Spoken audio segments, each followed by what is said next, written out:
बहुत साल पहले की बात है। प्रीतमपुर नाम के एक गांव में मुरारी लाल नाम का एक व्यापारी रहता था।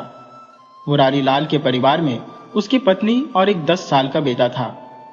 व्यापार के अलावा मुरारी लाल के पास अपनी 10 बीघा जमीन भी थी, जिस पर वह मजदूरों से खेती करवाता था। अपने खेतों पर काम करने के लिए मुरारी लाल ने एक हलवाहा रखा हुआ था, जो फसल के मौसम से पहले खेतों में हल चलाता था। इस साल जब खेतों को तैयार करने का समय आया तो सेठ मुरारी लाल का हलवाहा बीमार पड़ गया। वैसे तो सेठ मुरारी लाल बहुत धनवान था, लेकिन वह दयालु स्वभाव का आदमी था। उसने अपने हलवाहे का हालचाल जानने के लिए उसके घर गया और कहा, अरे भाई बिरजू, तुम भी अच्छे समय पर बीमार हो गए हो। अब मेरे खेतों पर हल कौन चलाएगा? बिरजू ने कहा, हुजूर, अगर मेरे बस में होता तो मैं आपके खेतों में हल चलाता, लेकिन मेरी मजबूरी है। इस साल आप किसी और आदमी का इंतजाम कर लीजिए। ठीक है भाई, तुम आराम करो। जब तुम पूरी तरह ठीक हो जाओगे तब मेरे पास आ जाना। इतना कहकर सेठ मुरारी लाल अपने घर वापस आ गया, लेकिन अब उसे चिंता सताने लगी कि खेतों में हल चलाने के लिए वह किसे ढूंढे, क्योंकि खेती का मौसम अब बिल्कुल सिर पर आ गया था और ऐसे समय में गांव के सभी लोग अपने अपने खेतों में व्यस्त थे। इस समय कोई भी मजदूर मिलना बहुत मुश्किल था। उसी गांव में एक युवक रहता था जिसका नाम केशव था। उसका इस दुनिया में कोई नहीं था। गांव में उसकी एक छोटी सी झोपड़ी थी, जो सेठ मुरारी लाल के खेतों के पास ही थी। केशव दिन भर गांव में इधर उधर घूमता रहता था। किसी ने कुछ करने को कहा तो कर देता। केशव हमेशा मस्त रहता था। उसे न दिन की फिक्र थी न रात की चिंता। जब थक जाता तो अपनी झोपड़ी में जाकर सो जाता। केशव हमेशा मस्त मलंग सा बिना किसी चिंता के अपनी झोपड़ी में पड़ा रहता। किसी की उसे कोई परवाह नहीं थी, न कोई छोटा मोटा न कोई बड़ा। उसकी नजर में सब बराबर थे। कोई बच्चा भी उसे किसी काम के लिए कहता तो वह जी मालिक कहकर उसका काम कर देता। कहीं से 2 जून की रोटी मिल जाती तो खा लेता और चला जाता अपनी झोपड़ी में। यही केशव की दिनचर्या थी। जब सेठ मुरारी लाल का हलवाहा बीमार पड़ गया तो वह सोचने लगा कि अब मेरे खेतों को कौन तैयार करेगा, उस पर हल कौन चलाएगा, अब क्या किया जाए। अचानक खेत के मुंडेर पर उसे केशव दिखाई दिया। वह खुश हो गया। उसे लगा कि केशव उसका कहना नहीं टालेगा, इसलिए सेठ मुरारी लाल ने उसे आवाज दी, केशव, ओ केशव। केशव ने उसकी आवाज सुनी तो वहीं से चिल्लाया, पाँव लागी मालिक, और दौड़ता हुआ मुरारी लाल के पास पहुंच गया। मुरारी लाल ने कहा, केशव, जो 4 दिन तुम मेरे खेत जोत दो। मेरा हलवाहा बीमार पड़ गया है, वह जब तक ठीक हो जाए तब काम पर आ जाएगा। केशव मुरारी लाल के खेतों पर हल चलाने के लिए तैयार हो गया। केशव सेठ मुरारी लाल के घर से हल और बैल ले आया और खेतों की जुताई में लग गया। मुरारी लाल एक व्यापारी था, तो वह सुबह सुबह तैयार होकर खेत से होता हुआ अपनी दुकान के लिए निकल पड़ा। उसने देखा कि केशव तन्मयता के साथ खेत जोतने में लगा हुआ है। मन ही मन खुश होते हुए मुरारी लाल ने केशव को आवाज देकर कहा, ओ केशव, जरा इधर तो आ। केशव खेत के बीच से ही चिल्लाया, आया मालिक, और दौड़ता हुआ मुरारी लाल के पास पहुंचा और हाँफते हुए पूछा, जी मालिक। मुरारी लाल ने केशव से कहा, देखो केशव, मन लगाकर खेत जोतना, अपना काम समझकर जितना कर सको करना। मैं दुकान से लौटकर तो तुम्हें हलवा खिलाऊंगा। यह सुनकर केशव खुश हो गया और बोला, जी मालिक। इसके बाद मुरारी लाल दुकान पर चला गया और केशव पूरी उमंग के साथ खेत जोतने में लग गया। जब थोड़ी बहुत थकान होती तो केशव गुनगुनाने लगता, मालिक आएंगे, हलवा लाएंगे, मैं तो जी भर के हलवा खाऊंगा, मस्त होकर सोने जाऊंगा। दुकान से लौटते समय मुरारी लाल खेत वाले रास्ते से ही आया। उसने देखा कि केशव खेत जोतने में जुटा हुआ है। उसे यह देखकर आश्चर्य हुआ कि जितना खेत उनका हलवाहा 7 दिनों में जोतता है, उससे कहीं अधिक खेत केशव 1 दिन में ही जोत चुका था। सेठ मुरारी लाल अपने घर लौट गया। वह बाजार से थोड़ा हलवा खरीदकर खेत की ओर चल पड़ा। खेत पहुंचकर उसने केशव को आवाज दी, ओ केशव, आ, बहुत हो गया, अब कल खेत जोत लेना। आ, हाथ मुंह धो ले, थक गया होगा, तुझे भूख भी लगी होगी, जल्दी से आ, मैं तेरे लिए हलवा लेकर आया हूं। केशव ने दूर से ही देखा कि मुरारी लाल के हाथों में बड़ा सा बर्तन था। बड़ा सा बर्तन देखकर वह बहुत खुश हुआ और कुएं पर पहुंचकर उसने हाथ पांव धोए, कुल्ला किया और झूमते हुए मुरारी लाल की ओर चल पड़ा। चलते चलते वह वही गीत गुनगुनाने लगा, जी भर के हलवा खाऊंगा तब मैं सोने जाऊंगा। जब वह सेठ मुरारी लाल के पास पहुंचा तो उसने बर्तन केशव की तरफ बढ़ा दिया। बर्तन जैसे ही केशव ने पकड़ा तो उसके वजन से ही केशव को लगने लगा कि बर्तन खाली है।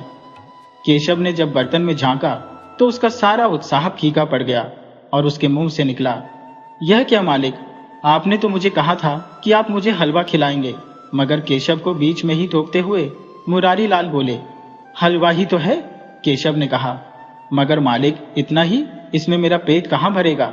मुरारी लाल ने कहा, देखो मैंने तुझसे कहा था कि हलवा खिलाऊंगा तो हलवा ले आया तुम्हारे लिए। मैंने तो यह नहीं कहा था कि भर पेट हलवा खिलाऊंगा। अब ज्यादा बकबक मत कर, जो है खा ले। केशव ने रुआंसा होकर मुरारी लाल की ओर देखा और कहा, जी मालिक।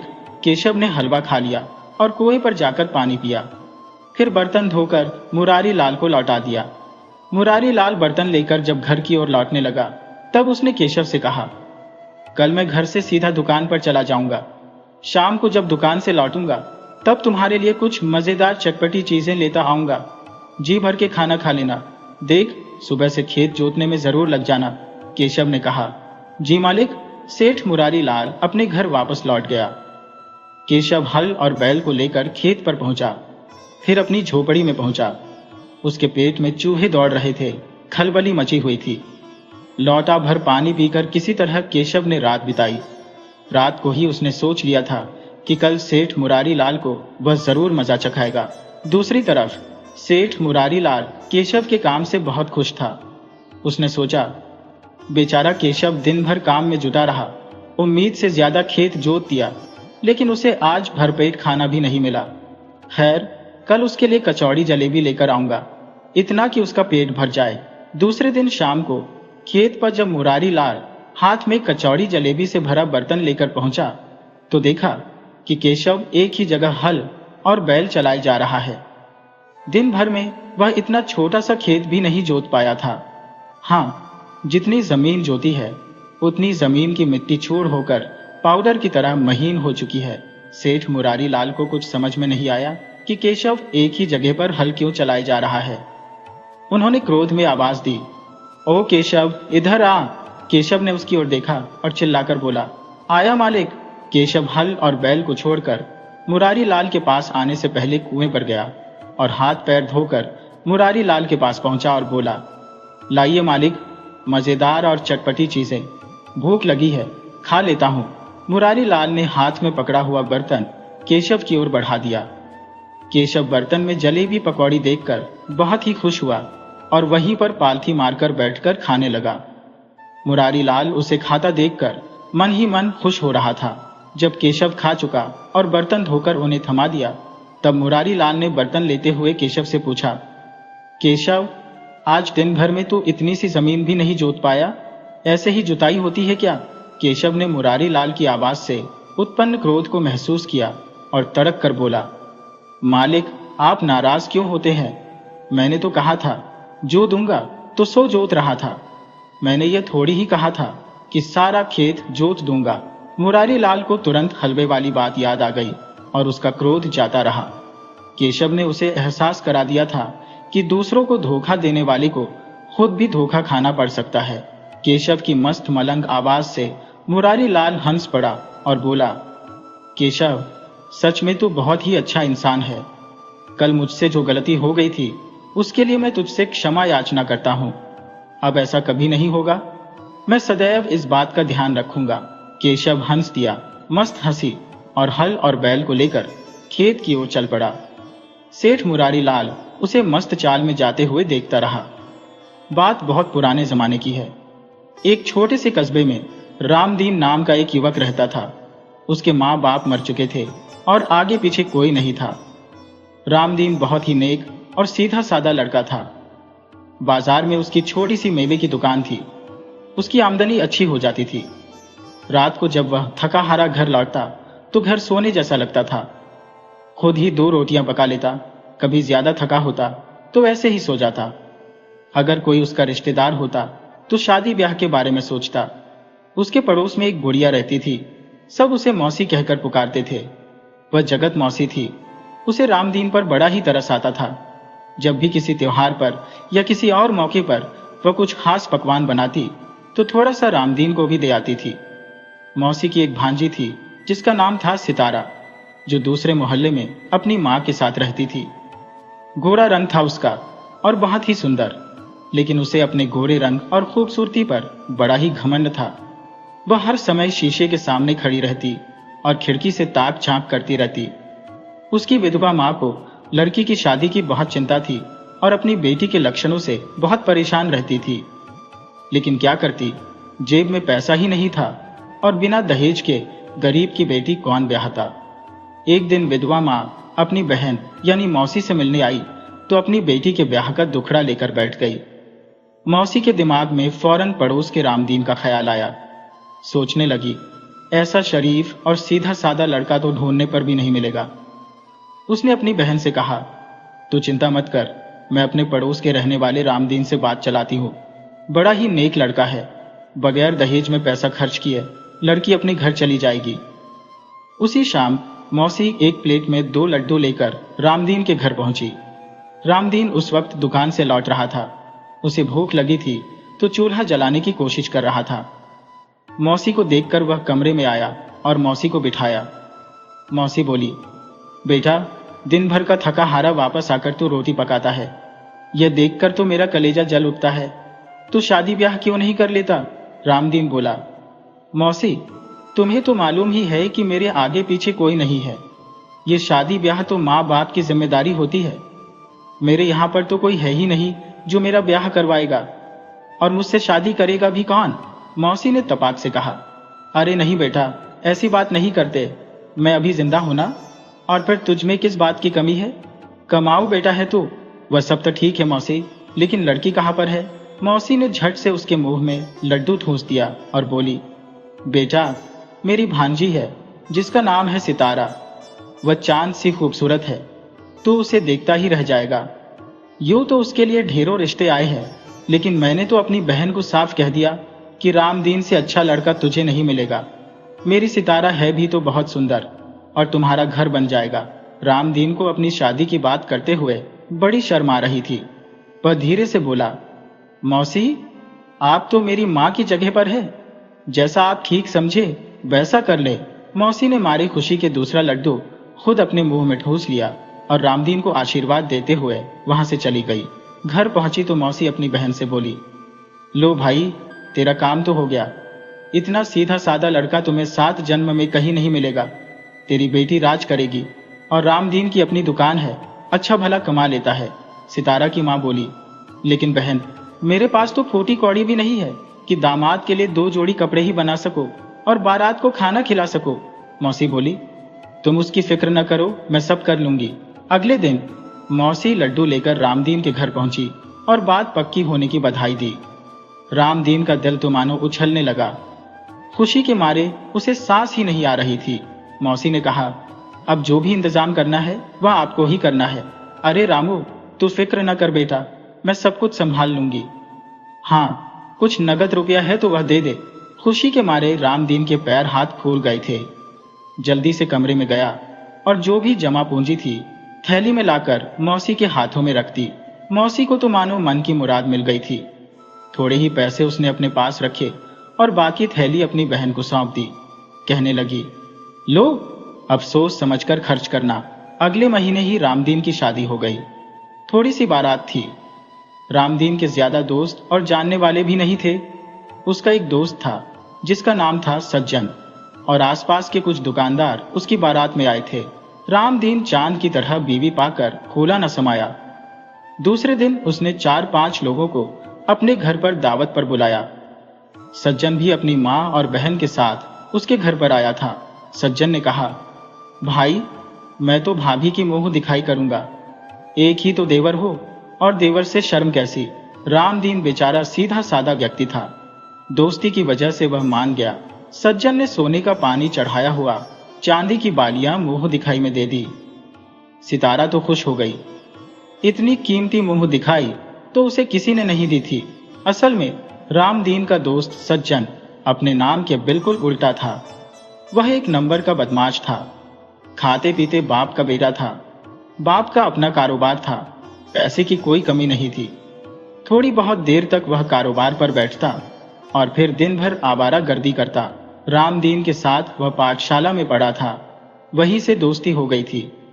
वैसे दोनों में जमीन आसमान का फर्क था। रामदीन अपने अच्छे व्यवहार के कारण सबको अपने जैसा समझता और सब पर विश्वास कर लेता। उधर सितारा रामदीन की सादगी से परेशान थी। वह चाहती थी कि वह बनी ठनी बैठी रहे और रामदीन उसकी खूबसूरती की तारीफ करता रहे। रामदीन उसे बहुत प्यार करता था, लेकिन न तो उसे ऐसी बातें आती थी, न ही उसे वक्त मिल पाता था। बीवी के पास बैठता तो दुकान कैसे चलती। फिर भी वह हर दूसरे तीसरे दिन अपनी पत्नी के लिए तोहफे ले आया करता था, कभी चूड़ियां तो कभी सस्ते से झुमके। लेकिन सितारा को यह सब पसंद नहीं आते थे। सितारा को दुख था कि उसके पास सोने का एक भी जेवर नहीं है, सिवाय उन बालियों के जो रामदीन के दोस्त सज्जन ने उसे दी थी। वह हर वक्त रामदीन को ताने देती। शाम को रामदीन जब घर लौटता तो खाना पका हुआ नहीं होता था। उसकी पत्नी कहती, लकड़ियां गीली थी। कभी कहती, मेरे सिर में दर्द रहता है। रामदीन बेचारा कभी खुद चूल्हा फूंकता। उसे अपनी कम कमाई का इतना एहसास कभी नहीं हुआ था जितना अब हो रहा था, और उसे यह भी दुख था कि वह अपनी पत्नी को खुश नहीं रख पाता। दूसरी तरफ जब वह दुकान पर चला जाता तो उसका दोस्त सज्जन मिठाइयाँ, कीमती तोहफे लेकर आता। धीरे धीरे सितारा सज्जन के जाल में फंसती चली गई। सज्जन ने उसे समझाया, तुम जैसी खूबसूरत औरत को तो राजकुमारियों की तरह रहना चाहिए। तुम कहाँ इस फकीर रामदीन के चक्कर में फंस गई। सितारा को भी लगने लगा कि उसके साथ नाइंसाफी हुई है, जो उसे रामदीन जैसे गरीब आदमी के साथ ब्याह दिया गया है। उसे तो सज्जन जैसे किसी पैसे वाले की बीवी होना चाहिए था, जो उसके लिए कीमती तोहफे लेकर आता और हर वक्त उसकी खूबसूरती की तारीफ करता। आखिर सज्जन ने उसे समझाया, अपने पति को व्यापार करने के लिए परदेश भेज दो, फिर हम लोग आजादी से मिला करेंगे। मैं तुम्हें सोने के गहने बनवा कर दूंगा। सितारा उसके बहकावे में आ गई। उसने रामदीन का सिर खाना शुरू कर दिया कि इस छोटी सी मेवे की दुकान में तुम कभी ज्यादा नहीं कमा पाओगे। ऐसो आराम की जिंदगी हम कभी नहीं बिता पाएंगे जब तक कि तुम परदेश में जाकर कमाई नहीं करते। तुम्हारी इतनी औकात भी नहीं कि एक नौकरानी ही रख लो। मैं सारा दिन काम करते करते मर जाती हो, दिन भर चूल्हा ही फूंकती रहती हो। मैंने तो अपनी अम्मा के घर पर भी कभी इतना काम नहीं किया था। अब रोज रोज की शिकायतों से तंग आकर रामदीन ने परदेश जाकर कमाई करने का फैसला कर लिया। सज्जन को दोस्त मानकर उसने इस बारे में सलाह ली तो सज्जन ने भी उसकी हाँ में हाँ मिला दी। रामदीन ने अपनी दुकान 1 साल के लिए पड़ोसी दुकानदार को दे दी और उससे जो भी पैसे मिले उसे व्यापार करने के लिए कुछ माल खरीद कर वह सफर पर जाने के लिए तैयार हो गया। पत्नी ने झूठे आंसू बहाते हुए कहा, देखना, जब तक तुम वापस आओगे तो हमारे दिन फिर जाएंगे। हम दोनों के बेहतर भविष्य के लिए मैं तुमसे दूर भी रह लूंगी। भारी दिल के साथ रामदीन सफर के लिए रवाना हुआ। जाते जाते वह सज्जन से कहकर गया, जरा अपनी भाभी का ख्याल रखना। तुम्हारे भरोसे छोड़कर जा रहा हूं, इसे कोई तकलीफ ना हो। सज्जन ने विश्वास दिलाया, तुम निश्चिंत होकर जाओ, भाभी को मैं कोई तकलीफ होने नहीं दूंगा। 1 साल तो पलक झपकते ही गुजर जाएगा। उस जमाने में रेल और गाड़ियां नहीं थी। लोग बैलगाड़ियों पर सफर करते थे। 1 महीने का सफर तय करके रामदीन एक बड़े नगर में पहुंचा और एक छोटी सी सराय में ठहरने का इंतजाम किया। सराय का मालिक एक बहुत ही बूढ़ा और भला आदमी था। उन्होंने रामदीन को सराय में एक कोठरी किराए पर दे दी। वही सराय में वह दोनों समय का खाना खा लेता। सराय के मालिक को जब मालूम हुआ कि रामदीन 1000 मील दूर से व्यापार करने के लिए आया है और पैसा कमाना चाहता है, तो उन्होंने रामदीन को समझाया, बेटा, व्यापार जरा संभल कर करना। इस शहर के लोग बहुत ही बेईमान और कामचोर है। रामदीन ने उनकी सलाह को ध्यान में रखकर वहां पर व्यापार किया। लगभग 10 महीने व्यापार करने के बाद रामदीन को घर की बहुत याद आने लगी और उसने वापस अपने घर जाने का फैसला किया। जबकि उसने अपनी पत्नी सितारा को एक चिट्ठी लिखी थी कि वह 2 महीने के बाद आएगा और उसके लिए तोहफे भी खरीद कर लाएगा। लेकिन अब घर की बहुत याद आने के कारण उसने पहले ही जाने का फैसला कर लिया था। व्यापार का सारा सामान बिक चुका था और उसे अच्छा मुनाफा भी हुआ था। जाते समय उसने बूढ़े आदमी का शुक्रिया किया और कहा कि उसने बाप की तरह उसकी मदद की है। बूढ़े ने कहा, मेरा कोई बेटा नहीं है, सिर्फ एक बेटी है। तुम्हें देखते ही मुझे महसूस हुआ कि अगर मेरा कोई बेटा होता तो तुम जैसा ही होता। जिंदगी रही तो तुमसे मिलने आऊंगा।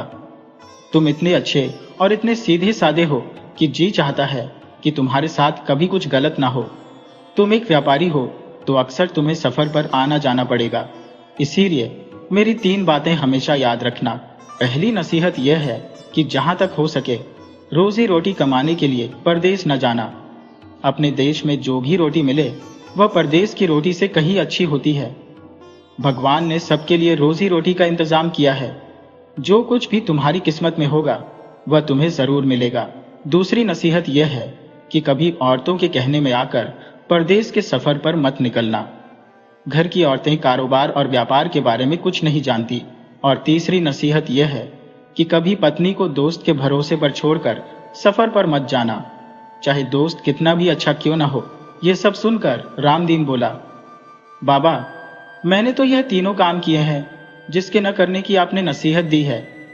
रोजी रोटी की तलाश में मैं परदेश का सफर करके आया हूँ और ये सफर पत्नी के जोर देने पर ही किया और अपने दोस्त को पत्नी का ख्याल रखने की जिम्मेदारी सौंप कर आया हूँ। बूढ़े ने कहा, बेटा, सच में तुम बहुत ही सीधे और नेक आदमी हो, लेकिन दुनिया में हर कोई ऐसा नहीं होता। अब जाओ और यूं समझो कि तुम्हारे घर में चोर घुस गया है, लेकिन खबर देकर मत जाना और जो भी तमाशा देखो उसके मुताबिक एक मर्द की तरह फैसला करना। रामदीन उसी वक्त घर के लिए रवाना हो गया। लगभग 1 महीना उसे रास्ते में लग गया। घर पहुंचा तो शाम का समय हो चुका था। उसे बूढ़े की बात याद आई कि खबर करके घर में मत जाना। उसने सामान बाहर ही रख दिया और दबे पांव चुपचाप घर में दाखिल हो गया। जहां पर कमरे की खिड़की थी वह खिड़की से अंदर झांकने लगा तो कमरे में रोशनी हो रही थी। अंदर से सितारा और सज्जन के हंसने और बोलने की आवाजें आ रही थी। रामदीन दीवार से चिपक कर खड़ा हो गया और वैसे भी बाहर अंधेरा हो गया था। सितारा सज्जन को रामदीन का लिखा हुआ खत सुना रही थी कि वह 2 महीने के बाद अपने घर वापस आएगा और उसे छोड़कर कभी वापस नहीं जाएगा। खत में यह भी लिखा है कि उसने सितारा के लिए बिंदी, पायल और झुमके जैसे तोहफे खरीदे हैं। सितारा और सज्जन उसकी चिट्ठी का मजाक उड़ा रहे थे। सज्जन ने कहा, अरे वह रहेगा फकीर का फकीर ही। अरे सामान खरीद कर रुपए जमाएगा। मैं तो तुम्हारे लिए जो बाजूबंद लाया था वह पूरे 1 लाख का था। सितारा बोली, तुम्हारा और उसका क्या मुकाबला। मुझे तो ये सोचकर उलझन हो रही है कि वह आएगा तो हम कैसे मिलेंगे। सज्जन बोला, तुम 2-3 महीने के बाद फिर से उसे व्यापार के लिए परदेश भेज देना। उस गद्दे की अक्ल अब तुम्हारे ही हाथ में है। इस बात पर दोनों ठहाका लगाकर हंसने लगे। रामदीन सब कुछ सुन रहा था। उसका तो गुस्से के मारे बुरा हाल हो रहा था। उसी वक्त जाकर उसने धड़ाम से दरवाजा खटखटाया। सितारा ने दरवाजा खोला और रामदीन को देखकर उसकी हालत ऐसी हुई कि काटो तो बदन में खून नहीं निकले। पीछे पीछे सज्जन भी आ गया। रामदीन पर उसकी नजर पड़ी तो उसकी सिट्टी पिट्टी गुम हो गई। बड़ी मुश्किल से खुद को संभाल कर वह रामदीन से बोला, मैं तो भाभी का हालचाल मालूम करने आया था कि कहीं इन्हीं किसी चीज की जरूरत ना हो। रामदीन का दिल तो कर रहा था कि वह सज्जन का मुंह नोच ले, परंतु अपने पैर पर काबू करते हुए वह बोला, अब तुम इसे अपने ही घर ले जाओ ताकि इसकी जरूरतों का अच्छी तरीके से ख्याल रख सको। मेरा अब इससे कोई नाता नहीं है।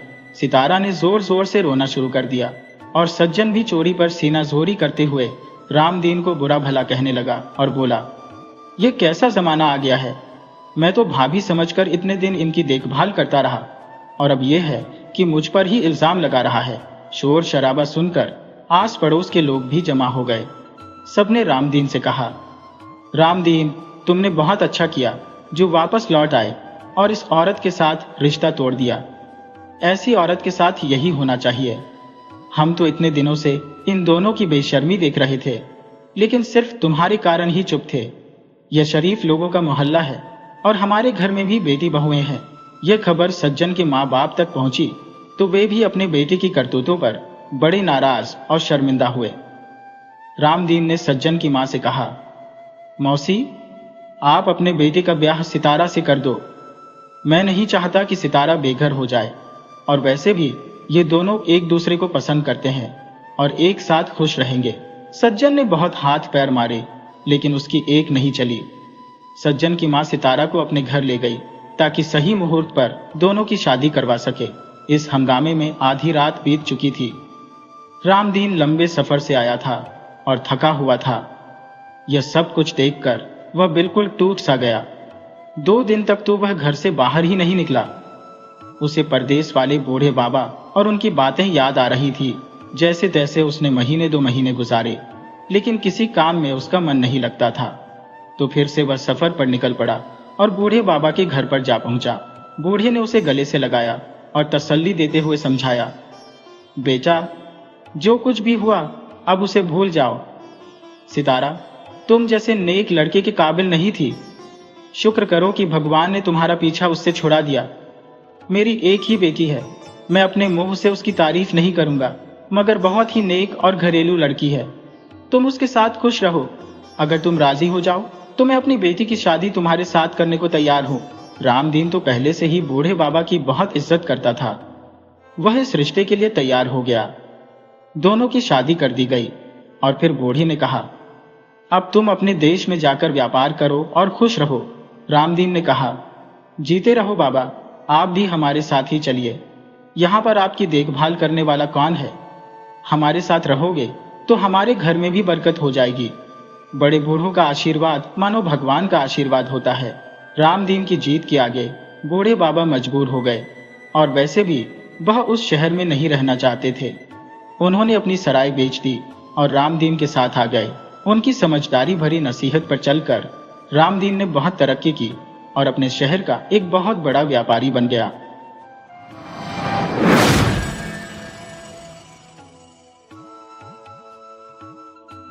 गर्मियों की तपती दोपहर थी। चारों ओर सिर्फ सन्नाटा पसरा हुआ था। गांव के बच्चे पेड़ की छांव में सुस्ता रहे थे और औरतें अपने आंगन में बुनाई करते हुए चुगली में व्यस्त थी। बूढ़े बुजुर्ग अपनी खाटों पर लेटे हाथों से पंखा झलते हुए पुरानी कहानियां दोहरा रहे थे। धूप इतनी तेज थी कि पक्षी भी अपने घोंसलों में छिप गए थे। इसी बीच गांव के दक्षिणी छोर की पगडंडी से 3 परछाइयां धीरे धीरे आगे बढ़ती दिखाई दी। पहली परछाई दुबली पतली थी, दूसरी थोड़ी भारी और तीसरी सबसे लंबी। ये तीनों सफेद धूल से भरे साधु थे। उनके शरीर पर जटाई थी, आंखों में अजीब सा तेज था और चेहरे पर भूख की छाया मंडरा रही थी। उनके कंधों पर झोले लटक रहे थे, जिनमें कुछ टूटे फूटे बर्तन और लकड़ी की माला लटकी हुई थी। वे गांव के मुख्य चौक तक पहुंचे, लेकिन किसी से कुछ नहीं कहा। उनके पांव थके हुए थे, लेकिन उनकी चाल में एक अजीब दृढ़ता थी। गांव के बच्चे उन्हें देखकर पहले तो डर गए, फिर थोड़ी देर बाद एक बच्चे ने जाकर पूछा, बाबा, भूख लगी है क्या? साधुओं में से सबसे दुबले वाले ने उसकी ओर देखा और कहा, बेटा, भूख तो जन्म से है और जो भूख हमें सताती है वो रोटी से नहीं मिटती। बच्चा कुछ समझ नहीं पाया और दौड़कर अपनी मां के पास चला गया। थोड़ी ही देर में गांव भर में यह खबर फैल गई कि 3 अजनबी साधु गांव में आए हैं, जो बहुत भूखे हैं पर अजीब बातें कर रहे हैं। प्रधान जी तक यह बात पहुंची तो उन्होंने अपने नौकर को बुलाकर कहा, जा, उन्हें हमारे घर बुला ला। भूखे हैं तो पहले पेट भर खिलाएंगे। साधु कोई आम मेहमान नहीं होते। तीनों साधु प्रधान जी के बड़े आंगन में आकर चुपचाप बैठ गए। खाना परोसा गया, गर्म रोटियां, अरहर की दाल, घुरता और गुड़। तीनों ने ऐसे खाया जैसे कई दिनों से कुछ खाया ही ना हो, लेकिन खा चुकने के बाद भी उनकी आंखों की भूख कम नहीं हुई। प्रधान जी ने मुस्कुराते हुए पूछा, बाबा, अब तो तृप्ति मिली? सबसे भारी शरीर वाले साधु ने गहरी आवाज में कहा, पेट की तृप्ति अलग है, आत्मा की तृप्ति अलग। हम तो आत्मा की भूख से चले आ रही हैं। गांव के लोग अब उनके पास बैठने लगे। कुछ महिलाएं कथा सुनने को आई, कुछ बुजुर्ग बातों में लगे। साधु कुछ कहानियां सुनाने लगे, लेकिन वह कहानियां आम नहीं थी। उनमें युद्ध था, छल था, गया हुआ विश्वास था और एक बार लौटने वाली आत्मा थी जो शांति नहीं पा सकी। धीरे धीरे लोगों के मन में यह शक भी पनपने लगा कि यह कोई आम साधु नहीं है। उनकी बातों में कोई ऐसा छुपा संकेत था जैसे वह किसी को ढूंढ रहे हो, किसी बात की परीक्षा ले रहे हो। गांव का एक बुजुर्ग दादा हरिराम, जो 90 साल से ऊपर थे, उन्होंने साधुओं की बातें सुनकर फुसफुसाया, ये तो वैसे ही बातें कर रहे हैं जैसी कोई 60 साल पहले सुनाई थी एक तांत्रिक ने। तब भी 3 लोग आए थे और उसके बाद गायब हो गए थे और गांव में सालों तक अकाल पड़ा था। ये सुनते ही पास बैठी उनकी पोती ने डर से उनका हाथ पकड़ लिया। उधर साधु अब गांव के पुराने पीपल के नीचे बैठ गए थे। वहां बैठकर वे मंत्र पढ़ने लगे। अजीब बात यह थी कि मंत्र कोई सामान्य संस्कृत नहीं थी, उसमें कोई प्राचीन भोली बिसरी भाषा का प्रयोग हो रहा था जिसे कोई समझ नहीं पा रहा था। कुछ युवाओं ने उनकी वीडियो मोबाइल में बनाने की कोशिश की, लेकिन कैमरा जैसे अपने आप बंद हो गया। रात को गांव में कुछ अजीब सी घटनाएं घटने लगी। कुछ घरों के चूल्हे अपने आप जल उठे, कुछ के यहाँ दूध खौलते खौलते खून बन गया और 2 बच्चे जो साधुओं को देखने गए थे बेहोश होकर लौटे। एक कह रहा था, बाबा की आंखें लाल हो गई थी जैसे आग। अगले दिन गांव की पंचायत बैठी। कुछ बोले कि इन साधुओं को गांव से निकाल देना चाहिए। कुछ ने कहा कि ये कोई परीक्षा ले रहे हैं, भगवान का भेजा रूप हो सकते हैं। लेकिन तब तक साधु गांव के तालाब के पास एक टूटी झोपड़ी में जा बैठे थे और वहां से बाहर नहीं निकले। जो भी उनके पास जाता उसे बस यही जवाब मिलता, हम भूखे हैं पर रोटी की भूख नहीं है। किसी ने हमें बुलाया है, अब वह सामने आएगा। तीसरी रात गांव के कुत्ते भौंकते रहे। किसी ने देखा कि तीनों साधु अलग अलग दिशाओं में घूम रहे हैं और एक पुरानी कुएं के पास खड़े होकर कुछ खोज रहे हैं। गांव के सबसे छोटे लड़के गोविंद ने छुपकर देखा कि उनमें से एक साधु अचानक हवा में गायब हो गया। फिर दूसरे पल वही प्रकट हो गया। गोविंद डर से चिल्लाया और बेहोश हो गया।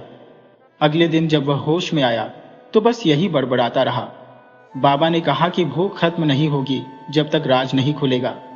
गांव अब 2 भागों में बंट चुका था, एक जो उन्हें भगवान का रूप मानता था और दूसरा जो उन्हें कोई शापित आत्मा समझता था। लेकिन तीनों साधु अब चुप थे। उनकी आंखें अब और भी गहरी लगती थी और चेहरा बिल्कुल निर्जीव। एक सुबह उन्होंने कहा, अब हम अगले पड़ाव की ओर बढ़ेंगे, लेकिन पीछे जो रह जाएगा उसका सामना गांव को करना होगा। गांव के लोग डर और उलझन में पड़ गए। एक औरत ने हिम्मत कर पूछा, बाबा आखिर आप कौन हैं? साधुओं में से सबसे चुप रहने वाले ने पहली बार मुंह खोला और सिर्फ इतना कहा, हम 3 भूखे हैं, पर जिसे खोजना है वह इसी गांव में छुपा है, जल्द ही सब पता चल जाएगा। कहकर वे तीनों गांव से बाहर की ओर चल दिए। लेकिन उनके जाते ही गांव के पुराने बरगद के नीचे जमीन खुद ब खुद दरकने लगी। साधुओं के जाने के बाद गांव जैसे शून्य में चला गया। कोई कुछ बोलता नहीं था, पर हर चेहरा चिंता से लिपटा हुआ था। लोग खामोशी से अपने काम करते, लेकिन निगाहें बार बार उस पगडंडी की ओर चली जाती जहां से वे 3 भूखे साधु आए थे। बरगद के नीचे जो जमीन दरकी थी, वहां गांव के कुछ लड़कों ने जाकर देखा तो वहां कोई गड्ढा नहीं था, बस मिट्टी काली हो गई थी जैसे किसी ने आग जलाई हो। लेकिन किसी ने आग नहीं जलाई थी। दादा हरिराम अब ज्यादा खामोश रहने लगे थे। वे पहले साधुओं को देखकर ही विचलित हो गए थे, लेकिन अब जैसे उन्हें कुछ याद आने लगा हो। एक रात उन्होंने अपने पोते नीरज को बुलाया और धीमे स्वर में कहा, ये वही चिन्ह है, वही 3 साई फिर लौट आए हैं। इस गांव की एक सच्चाई अब फिर से सिर उठाने वाली है। नीरज ने पूछा, कौन सी सच्चाई दादाजी? दादा की आंखें डबडबा गईं। जिसे हमने जमीन में गाड़ दिया था, समझकर कि वह हमेशा के लिए सो जाएगी। उसी रात गांव की औरतों ने देखा कि उनके घरों के बाहर कुछ अजीब सी चीजें रखी हुई थी। सूखे नींबू, राख से भरे मिट्टी के बर्तन और कुछ जगहों पर पुराने सिक्के। किसी को समझ नहीं आया कि यह किसने रखे और क्यों, लेकिन गांव की एक बुजुर्ग महिला गौरादाई ने देखते ही पहचान लिया। उसकी सांसें तेज हो गई। उसने कांपती आवाज में कहा, यह वही निशान है। जब पिछली बार यह सब हुआ था तब कई लोग एक एक करके गायब हो गए थे। गांव के नौजवान अब जागरूक हो गए। उन्होंने रात में पहरा देने का निर्णय लिया। 4 लोग हर रात डंडे और मशाल लेकर गांव के 4 कोनों की निगरानी करने लगे। पहले दिन कुछ नहीं हुआ, लेकिन दूसरे दिन भोर के पहले तालाब के किनारे रखे एक मंदिर की मूर्ति के पास एक चिट्ठी मिली। उस पर लिखा था, जिसे तुमने दबा दिया था वह भूखा है और अब वह तीनों के साथ लौट आया है। यह चिट्ठी किसी पुराने खून से लिखी गई लगती थी। कागज गल रहा था और अक्षर पिघलते से लगते थे। गांव में अफवाहें उड़ने लगी कि कोई आत्मा वापस आई है। कुछ ने कहा कि यह तीनों साधु उसी आत्मा के रक्षक है, और कुछ ने कहा कि वही आत्मा 3 टुकड़ों में इन साधुओं के अंदर है। इस सब के बीच गांव के पुराने ग्रंथालय का दरवाजा एक रात खुद ब खुद खुल गया, जबकि वह बरसों से बंद पड़ा था। उस जगह को कोई छूता नहीं था, क्योंकि वहां पुराने अभिलेख और तंत्र मंत्र से जुड़ी चीजें थी। लेकिन अब उसका ताला टूटा हुआ था। दूसरे दिन प्रधान जी ने गांव की पंचायत फिर से बुलाई। सब लोग जमा हुए, बुजुर्ग, औरतें, नौजवान। बहस होने लगी। कोई बोला कि साधु अब नहीं है तो डरने की जरूरत नहीं, लेकिन कुछ बोले कि वे अब भी यही है, कहीं छुपे हुए। तभी गांव का एक सीधा साधा आदमी शिवलाल कांपता हुआ सभा में आया। उसके हाथ में एक पुराना तांत्रिक चिट्ठा था, जो उसे अपने खेत में मिट्टी खोदते वक्त मिला था। उस पर लिखा था, जब भूखे 3 आए और बरगद के नीचे दरार पड़े, तब जान लो समय पूरा हुआ। इस कागज ने सब कुछ सन्न कर दिया। अब सभी का ध्यान गया कि वह दरार जो बरगद के नीचे पड़ी थी, उसका मतलब कुछ और था। गौराधाई ने कांपती आवाज में कहा, तब बरगद के नीचे एक बच्चे की बलि दी गई थी, गांव की रक्षा के लिए। वही आत्मा भूखी है और अब तीनों के माध्यम से वापसी कर रही है। शाम होते होते गांव का माहौल और भी अजीब हो गया। गायों ने दूध देना बंद कर दिया, बच्चों ने खाना मांगना छोड़ दिया, और पक्षी गांव छोड़कर उड़ने लगे, जैसे कुछ बहुत बड़ा होने वाला था। रात को नीरज, जो दादा हरिराम का पोता था, अकेला घर से बाहर निकला। उसे लगा कुछ आवाजें उसे बुला रही है। वो आवाजें धीमे स्वर में उसके नाम को पुकार रही थी, नीरज, नीरज।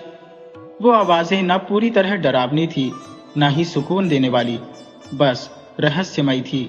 वो बरगद के पेड़ तक गया।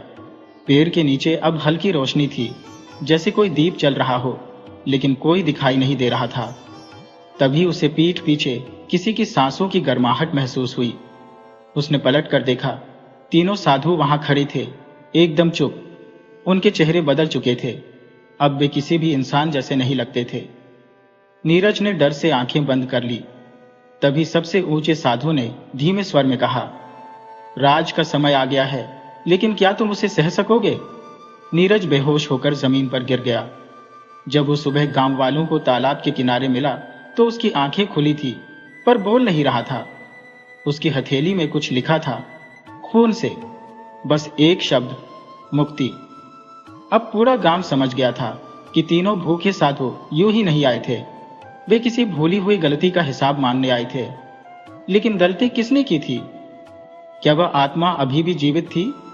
और अगर थी तो क्या वह नीरज को अपने माध्यम के रूप में चुन चुकी थी? सवाल कई थे, लेकिन जवाब कोई नहीं। बस इतना तय था, अब जो होगा वो गांव की किस्मत बदल देगा। कोई लौटेगा नहीं जैसा था, और जो भी हुआ उसके पीछे छुपा था गांव का सबसे पुराना, सबसे खतरनाक रहस्य। गांव में तीसरी सुबह अब किसी आम सुबह जैसी नहीं रही थी। चारों तरफ एक अनजानी बेचैनी का आलम था। बच्चों की किलकारियां जैसे रुक गई थी, औरतें धीरे धीरे बोलती थी, और मर्द बिना वजह आसमान की ओर ताकते रहते थे। हर किसी के चेहरे पर एक ही बात तैर रही थी, 3 भूखे साधु आखिर क्या चाहते हैं? नीरज अब भी खामोश था। उसकी आंखें खुली थी, पर वो किसी से कुछ बोल नहीं रहा था। दादा हरिराम हर पल उसके पास बैठे रहते और उसकी आंखों में झांकते रहते, मानो किसी उत्तर की तलाश कर रहे हो। हरिराम जानते थे कि नीरज अब साधारण लड़का नहीं रहा, कुछ उसके अंदर उतर आया था, कोई ऐसा सच जो अब वापस नहीं जा सकता। उसी दिन दोपहर को गांव के बीचों बीच एक पुराना कुआं, जो वर्षों से बंद पड़ा था, अचानक खुद ब खुद खुला पाया गया। कोई उसे खोले नहीं गया, लेकिन उसका पत्थर का ढक्कन एक ओर गिरा हुआ था और अंदर से धुआं उठ रहा था। कुछ नौजवान लड़के हिम्मत करके उसके पास गए। झांक कर देखा तो अंदर कोई चीज चमक रही थी, जैसे किसी पुराने जमाने का दीपक या चांदी का बर्तन हो। लेकिन जब उन्होंने रस्सी डालकर निकालने की कोशिश की तो रस्सी जल गई। उसके बाद से उस कुएं के पास कोई जाने की हिम्मत नहीं कर सका। गांव की पगडंडी से लेकर मंदिर की चौखट तक हर जगह कुछ न कुछ अजीब घट रहा था। कभी अचानक घंटियां बज उठती, कभी रात को किसी के रोने की आवाज आती, तो कभी खेतों में सूखे पेड़ों की शाखाएं खुद ब खुद हिलने लगती, बिना हवा के। गौरादाई, जो इस सब की गवाह पहले भी रह चुकी थी, अब बहुत डरी हुई थी। उसने एक रात अपनी पोती को पास बिठाया और धीरे धीरे एक कहानी सुनाई, एक कहानी जिसे वह कभी किसी को बताना नहीं चाहती थी। उसने कहा कि कई साल पहले इसी गांव में 3 तांत्रिक आए थे। वे बोले थे कि गांव को विपत्ति से बचाने के लिए एक बलिदान देना होगा। वह बलिदान था एक निर्दोष आत्मा का। गांव के कुछ बड़े बुजुर्गों ने सलाह की और तब चुना गया एक नवजात बालक, जिसे बरगद के नीचे जमीन में दबा दिया गया। 3 तांत्रिकों ने वह क्रिया पूरी की और बोले कि अब 100 वर्षों तक गांव सुरक्षित रहेगा। लेकिन उन्होंने यह नहीं बताया था कि 100 साल बाद उस आत्मा की भूख दुगनी होकर वापस लौटेगी।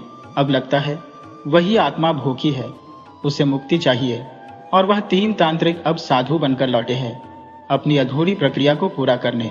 गांव में अब एक अलग किस्म की हलचल थी। हर किसी को अपने ऊपर खतरे का एहसास होने लगा। नीरज, जो अब तक चुप था, तीसरे दिन अचानक रात में घर से गायब हो गया। जब लोग उसकी तलाश में निकले तो उसकी चप्पलें बरगद के पास मिली और एक मिट्टी का दीपक जलता हुआ रखा था, उसी जगह जहां पहले दरार पड़ी थी। दादा हरिराम फूट फूट कर रो पड़े। उन्होंने कहा, उसने बुलाया है उसे, लेकिन अभी खेल शुरू हुआ है। तभी गांव के मंदिर में घंटियों की आवाज तेज हो गई और सब कुछ जो अब तक रुक रुक कर हो रहा था अब खुलकर सामने आने लगा। तीनों साधु अब हर रात दिखाई देने लगे, कभी कुएं के पास, कभी मंदिर के भीतर, तो कभी किसी के आंगन में। गांव का पुजारी, जो वर्षों से भगवान की सेवा कर रहा था, एक रात मंदिर में बेहोश मिला। उसकी जुबान काटी हुई थी और आंखों में डर समाया हुआ था। वो कुछ बोल नहीं सका, बस एक कांपती उंगली से बरगद की ओर इशारा करता रहा। अब गांव के कई लोग भागने लगे, लेकिन जैसे ही कोई गांव छोड़ने की कोशिश करता, कुछ अनहोनी हो जाती। किसी की बैलगाड़ी पलट जाती, किसी का बच्चा गुम हो जाता, तो किसी के कानों में एक अजीब सीटी बजने लगती और वह बेहोश हो जाता। ये मान लिया गया कि अब कोई भाग नहीं सकता। तीसरी रात को जब चंद्रमा बिल्कुल साफ आसमान में चमक रहा था, नीरज गांव के बीचों बीच प्रकट हुआ। उसकी आंखें अब लाल थी और शरीर पर कुछ चिन्ह बने हुए थे, जैसे किसी ने लोहे की गर्म छड़ से जलाया हो। उसने धीमे स्वर में कहा, जिसे तुमने दफन किया वो मैं हूं, लेकिन अब भूख बढ़ चुकी है। तीनों भूखे साधु अब केवल प्रतीक है, असली भूख मेरी है, और जब तक उसका अंत नहीं होगा ये गांव बचेगा नहीं। सब लोग डर के मारे कांपते रहे। नीरज की आवाज में अब एक गूंज थी, जैसे कोई और बोल रहा हो उसके माध्यम से। वह बोला, मुझे मुक्ति दो, नहीं तो सब कुछ जलाकर भस्म कर दूंगा। गांव के लोगों को समझ नहीं आ रहा था कि क्या करें। तीनों साधु अब नीरज के पीछे खड़े थे, एक गहरे सन्नाटे में, और सिर्फ उनकी सांसें सुनाई दे रही थी। और वहीं से शुरू हुआ गांव की सबसे बड़ी परीक्षा का समय। गांव की रातें अब चुप नहीं रहती थी। हर कोना कुछ न कुछ कहता रहता, कभी सरसराहट, कभी सीटी, कभी दूर से आती चीखें, और कभी कभी तो सन्नाटा इतना गहरा होता कि आदमी को अपने दिल की धड़कन भी शोर लगने लगती। उस रात जब नीरज ने सबके सामने खुद को उस भूखी आत्मा का पुनर्जन्म बताया, गांव की उम्मीदें लगभग टूट चुकी थी। हरिराम अब थक चुके थे। उन्होंने सारी उम्र ईमानदारी और धर्म के रास्ते पर चलकर बिताई थी, लेकिन अब उनके अपने पोते में वह आत्मा बस गई थी जिसे उन्होंने खुद कभी नहीं देखा था। लेकिन अब यह गांव का सवाल नहीं था, यह रक्त का सवाल था।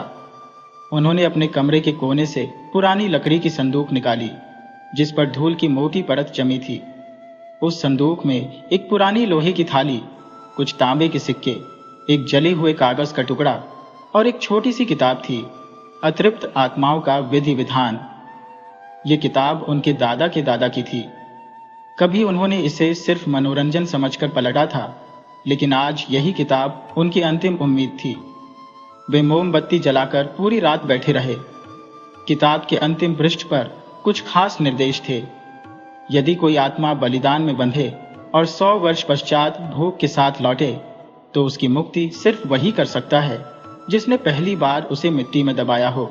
हरिराम का दिल कांप गया, क्योंकि उस दिन 100 साल पहले उनके पूर्वजों में से किसी ने उस नवजात को मिट्टी में दबाया था, और अब मुक्ति की जिम्मेदारी उसी वंश की थी। उधर तीनों साधु अब गांव में घूमते नहीं थे। वे अब एक ही स्थान पर दिखाई देते, बरगद के पास। गांव वालों ने देखा कि अब बरगद की शाखाएं रात में खुद ब खुद हिलती थी, जबकि हवा तक नहीं चलती थी। उसकी छाल से खून की तरह गाढ़ा रस टपकता था और पेड़ के नीचे बंधी नीम की माला धीरे धीरे सूखने लगी थी। मंदिर का पुजारी, जो अब तक बिस्तर पर पड़ा था, एक रात बिना किसी को बताए उठ खड़ा हुआ और सीधा बरगद की ओर चल पड़ा। उसकी आंखें सफेद हो चुकी थी और हाथों में तुलसी की माला। लेकिन जैसे ही वह पेड़ के पास पहुंचा, तीनों साधु उसकी ओर घूमे। उनके चेहरे अब बिल्कुल साफ दिखाई देते थे।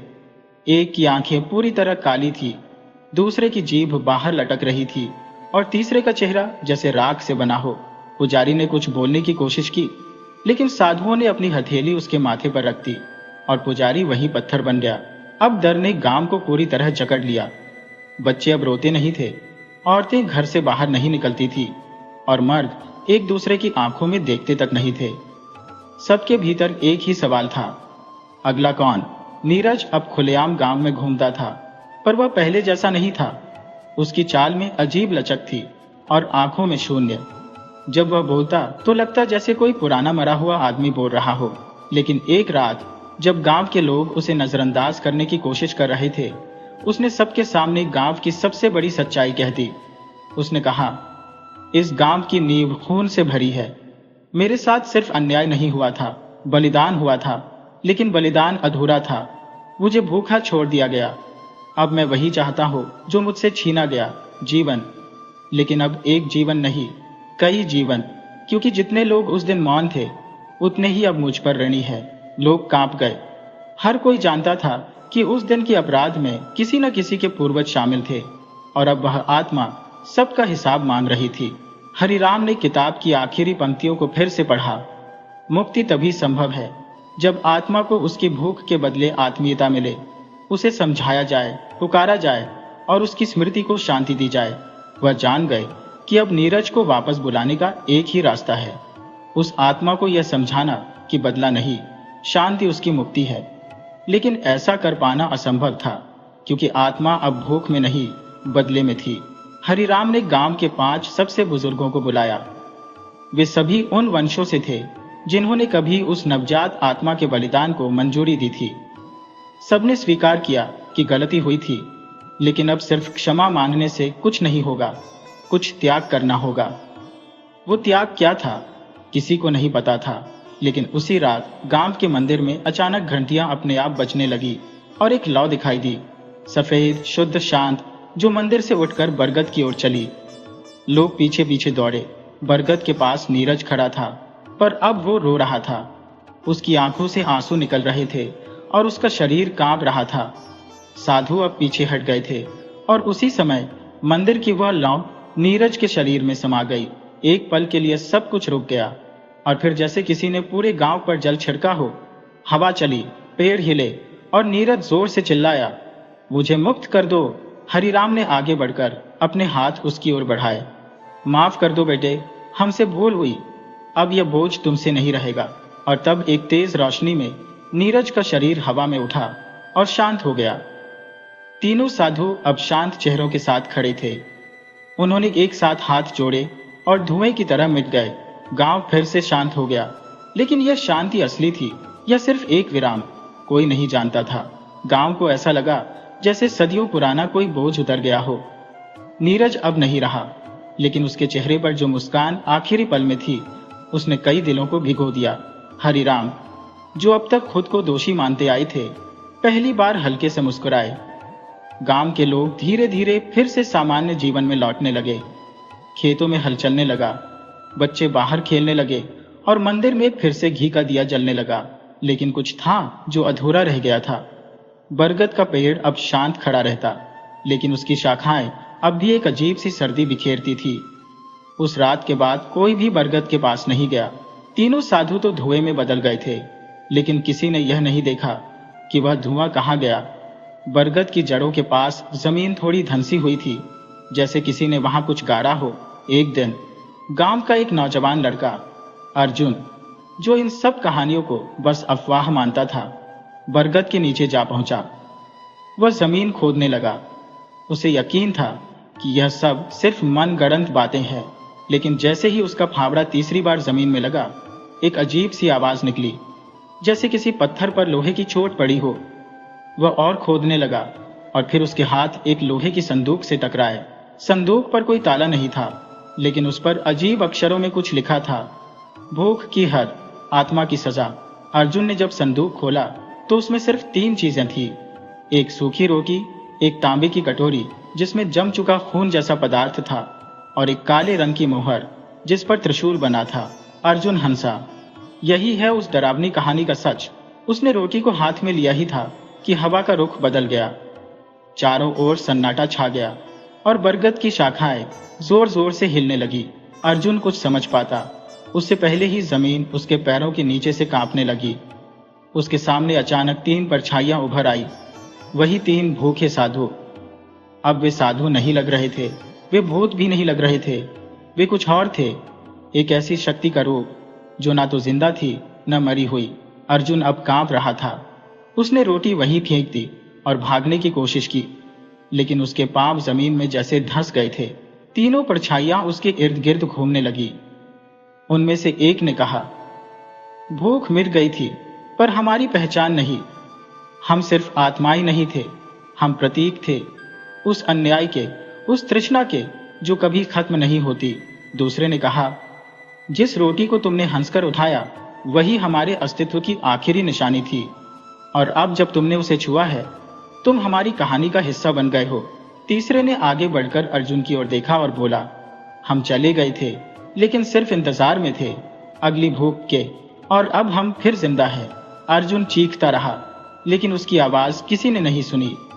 जब अगली सुबह गांव के लोग बरगद के पास पहुंचे तो वहां ना अर्जुन था न संदूक, बस एक चीज वहां रह गई थी, वही सूखी रोटी जो अब भी वैसी ही थी जैसे किसी ने उसे अब भी रखा हो। इसके बाद गांव में फिर अजीब घटनाएं होने लगी। मवेशी बिना कारण मरने लगे, कुओं का पानी लाल दिखने लगा और रातों में किसी के रोने की आवाज आने लगी। हरिराम, जो अब बहुत वृद्ध हो चुके थे, समझ गए थे कि यह सब समाप्त नहीं हुआ है, यह बस एक चक्र है जो फिर से शुरू हुआ है। एक रात वे अपने पोते के कमरे में गए। अब नीरज तो नहीं रहा, लेकिन उसकी पुरानी चीजें अभी भी वहां थी। उन्होंने उसकी किताबों के नीचे एक पुरानी डायरी पाई। डायरी में नीरज ने लिखा था, दादा, अगर मैं कभी वापस ना आऊं तो जानिए कि मैं अब भी उसी रोटी को देख रहा हूं जो मुझे कभी मिली ही नहीं। हरिराम की आंखों से आंसू बह निकले। उन्होंने गांव के मंदिर में सबको इकट्ठा किया और कहा, हमें अपनी गलती दोहरानी नहीं चाहिए। अब यह भूमि भूत की नहीं, भक्ति की होनी चाहिए। गांव वालों ने एक बड़ा यज्ञ आयोजित किया, लेकिन जब यज्ञ की अग्नि प्रज्वलित हुई तो हवाओं में फिर वही परछाइयां दिखने लगी, लेकिन इस बार वे चुप थी। उन्होंने कुछ नहीं कहा, बस देखा, और फिर धुएं की तरह फिर से मिट गई। गांव आज भी वही है, बरगद भी वही है, लेकिन अब वहां कोई नहीं जाता, क्योंकि सब जानते हैं भूख मिटती है, पर जो आत्मा भूख से पिघली हो वह कभी पूरी तरह शांत नहीं होती। कभी कभी रात को जब चांद थोड़ा और सफेद होता है और हवा में थोड़ी ठंडक होती है तो 3 परछाइयां फिर से दिखती हैं, किसी भूखे की रोटी ढूंढती हुई। और तब गांव के लोग अपने घरों के दरवाजे बंद कर लेते हैं, लेकिन उनके दिलों के डर को कोई दरवाजा नहीं रोक पाता। तो दोस्तों, यह थी कहानी 3 भूखे साधु की। अगर आपको यह कहानी पसंद आई हो तो कृपया वीडियो को लाइक करें, चैनल को सब्सक्राइब करें और बेल आइकन को दबाना ना भूलें। मिलते हैं अगली कहानी में। जय श्री कृष्ण।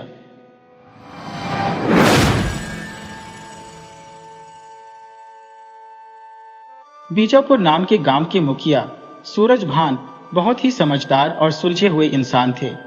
गांव में होने वाले सभी तरह के लड़ाई झगड़े और किसी भी तरह के विवाद को सुलझाने के लिए वह हमेशा तैयार रहते थे। सूरजभान के पास गांव के लोगों का कोई भी विवाद आता तो वह उसे बड़े ही न्यायपूर्ण और तर्कशील तरीके से सुलझाते थे। गांव के सभी लोग उनके द्वारा दिए गए फैसले का बहुत ही आदर करते थे। न सिर्फ उनके गांव बीजापुर, बल्कि आसपास के गांव के कई लोग भी अपनी समस्याओं और झगड़ों का निपटारा करने के लिए मुखिया सूरजभान के पास आते थे। सूरजभान के बारे में यह बात बहुत ही प्रसिद्ध थी कि वह किसी भी मामले का दूध का दूध और पानी का पानी कर देते हैं। हालांकि उस गांव के लोगों को यह अधिकार भी था कि अगर वह किसी कारण से मुखिया के द्वारा दिए गए निर्णय से संतुष्ट ना हो तो वह राजा के दरबार में भी न्याय के लिए गुहार लगा सकते थे। लेकिन आज तक ऐसा कभी नहीं हुआ था कि सूरजभान के द्वारा किसी मामले के निपटारे के लिए दिए गए फैसले पर लोग असंतुष्ट हो। उनकी बुद्धिमानी और तर्कशील निर्णय के कारण सभी लोग उनके निर्णय को ही अंतिम निर्णय समझते थे। मुखिया सूरजभान के घर पर अक्सर इसी कारण से लोगों का आना जाना लगा रहता था।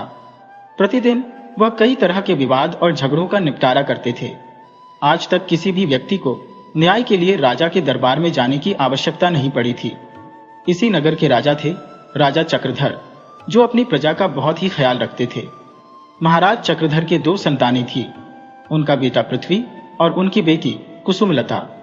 महाराज चक्रधर ने अपनी प्रजा के कल्याण के लिए कई तरह की योजनाएं चला रखी थी। राजा चक्रधर के दरबार में एक से एक बढ़कर समझदार और बुद्धिमान मंत्री थे। इन्हीं में से एक थे उनके न्याय मंत्री, जिनका नाम था चंद्रसेन। न्याय मंत्री चंद्रसेन बुद्धिमान होने के साथ साथ दूरदर्शी भी थे। एक दिन की बात है, महाराज ने अपने न्याय मंत्री चंद्रसेन को कुछ परेशान देखा तो कहने लगे, क्या बात है न्याय मंत्री जी, हम पिछले कुछ दिनों से देख रहे हैं कि आप कुछ परेशान से नजर आ रहे हैं। क्या मैं जान सकता हूं कि आपकी इस परेशानी का कारण क्या है? न्याय मंत्री कहने लगे, महाराज आपने बिल्कुल ठीक समझा, मैं पिछले काफी समय से परेशान हूं। आप तो जानते ही हैं कि एक न्याय मंत्री के तौर पर मुझे हमारी प्रजा के झगड़ों और विवादों को सुलझाना पड़ता है। साथ ही साथ रोज कई तरह के अपराधियों से मेरा पाला पड़ता है। मैं आज तक अपने कार्य को पूरी ईमानदारी और निष्ठा से निभाता आ रहा हूं, लेकिन पिछले कुछ महीनों से एक समस्या मेरे सामने आ रही है। राजा ने कहा, मंत्री जी, आप तो स्वयं सारी प्रजा की समस्याएं दूर करते हैं, भला आप जैसे बुद्धिमान और विवेकशील आदमी को कौन सी समस्या आ गई? न्याय मंत्री ने कहा, महाराज बात यह है कि जैसा कि आप जानते हैं, अब लोग पहले से कहीं ज्यादा समझदार और सावधान रहने लगे हैं। लेकिन इसके साथ ही राज्य में अपराधों और विवादों की संख्या भी बढ़ने लगी है, जिसकी वजह से प्रतिदिन मेरी कचहरी में आने वाले मामलों की संख्या बढ़ती ही जा रही है। प्रतिदिन मुझे लगभग 20 से 25 विवाद और झगड़ों को सुलझाना पड़ता है। मैं अकेला व्यक्ति ऐसा करने में असमर्थ महसूस कर रहा हूं, क्योंकि आजकल अपराधी भी बहुत ही चालाक हो गए हैं। मेरा पूरा दिन कचहरी में ही बीत जाता है, जिसके कारण ना तो मैं अपने परिवार को समय दे पा रहा हूं। इसीलिए मैं चाहता हूं कि आप मेरी सहायता के लिए एक न्याय अधिकारी की नियुक्ति कीजिए, ताकि प्रतिदिन आने वाले विवादों को तेजी से निपटाया जा सके। अपने न्याय मंत्री की यह समस्या सुनकर महाराज कहने लगे, आपने ठीक कहा न्याय मंत्री जी, सचमुच आजकल अपराधों की संख्या बढ़ने के कारण आपका काम भी बहुत ज्यादा हो गया है। मुझे आपके सहायक के तौर पर एक न्याय अधिकारी की नियुक्ति करने में कोई आपत्ति नहीं है। क्या आपकी नजर में कोई ऐसा व्यक्ति है जो इतना योग्य और बुद्धिमान हो कि वह बिना किसी पक्षपात के लोगों के झगड़ों का निपटारा कर सके? न्याय मंत्री ने कहा, महाराज, हमारे ही राज्य के एक गांव बीजापुर में मुखिया सूरजभान रहते हैं। मैंने उनके बारे में काफी सुना है। वह अपने इलाके के सभी झगड़ों और विवादों का निपटारा बड़ी समझदारी और न्यायपूर्ण तरीके से करते हैं। मुझे लगता है कि वह न्याय अधिकारी के पद के लिए बिल्कुल उपयुक्त व्यक्ति है। राजा ने कहा, ठीक है मंत्री जी, लेकिन मैं उनको न्याय अधिकारी नियुक्त करने से पहले उनकी परीक्षा लेना चाहता हूँ, उनको जांचना चाहता हूँ। आप मुझे 1 सप्ताह का वक्त दीजिए। मैं इस 1 सप्ताह में ही यह निर्णय करूंगा कि आपकी सहायता के लिए न्याय अधिकारी किसको नियुक्त किया जाए। साथ ही साथ मैं बीजापुर के मुखिया सूरजभान की न्याय की परीक्षा भी करूंगा। यदि वह मेरी परीक्षा में खरे उतरे तो उन्हें आपकी सहायता के लिए न्याय अधिकारी के रूप में नियुक्त कर दिया जाएगा। इसके बाद मंत्री अपने घर वापस लौट गए। अगली सुबह महाराज ने अपने राजसी वस्त्र त्याग दिए और एक साधारण से दिखने वाले ग्रामीण का वेश धारण कर लिया। महल से निकलकर वह अपने घोड़े पर सवार हुए और बीजापुर गांव की तरफ चल पड़े। राजधानी से बीजापुर गांव का रास्ता लगभग 20 मील था। जब महाराज अपने घोड़े पर सवार होकर बीजापुर की तरफ जा रहे थे, तभी रास्ते में एक भिखारी उनके सामने आ खड़ा हुआ। अपना कटोरा आगे करके वह महाराज से भीख मांगने लगा। महाराज, जो कि स्वभाव से बड़े ही दयालु थे, उन्हें भिखारी पर दया आ गई। उन्होंने एक स्वर्ण मुद्रा अपनी जेब से निकालकर उसके कटोरे में रख दी। इसके बाद महाराज अपने घोड़े पर सवार होकर आगे बढ़ने लगे। तभी उन्होंने महसूस किया कि शायद उनके पीछे पीछे कोई आ रहा है। जब उन्होंने मुड़कर पीछे देखा तो वह भिखारी महाराज के पीछे आ रहा था। महाराज ने अपना घोड़ा रोका और भिखारी से पूछने लगे, अरे भाई, मैंने तुम्हें भिक्षा के रूप में स्वर्ण मुद्रा दे दी है, अब तुम मेरे पीछे क्यों आ रहे हो? भिखारी कहने लगा, श्रीमान, आप बड़े ही दयालु जान पड़ते हैं। आपने मुझे भिक्षा दी, इसके लिए आपका बहुत बहुत आभार। लेकिन क्या आप मेरी एक और सहायता कर सकते हैं? बताओ, तुम्हें क्या सहायता चाहिए? भिखारी कहने लगा, क्या आप बीजापुर गांव की तरफ जा रहे हैं? अगर ऐसा है तो आप मुझे भी अपने घोड़े पर बिठाकर ले चलिए, मुझे भी बीजापुर गांव में ही जाना है। महाराज ने एक पल के लिए सोचा और फिर उस भिखारी को अपने घोड़े पर बिठा लिया। वे दोनों बीजापुर गांव की तरफ चलने लगे। दोपहर तक वे बीजापुर गांव पहुंच गए। वहां पहुंचने के बाद दोनों घोड़े से उतर गए। तब राजा ने भिखारी की तरफ देखा और कहा, लो भाई, मैंने तुम्हें बीजापुर पहुंचा दिया, अब तुम्हें जहां भी जाना हो जा सकते हो। यह कहकर राजा अपने घोड़े को लेकर आगे बढ़ने लगा।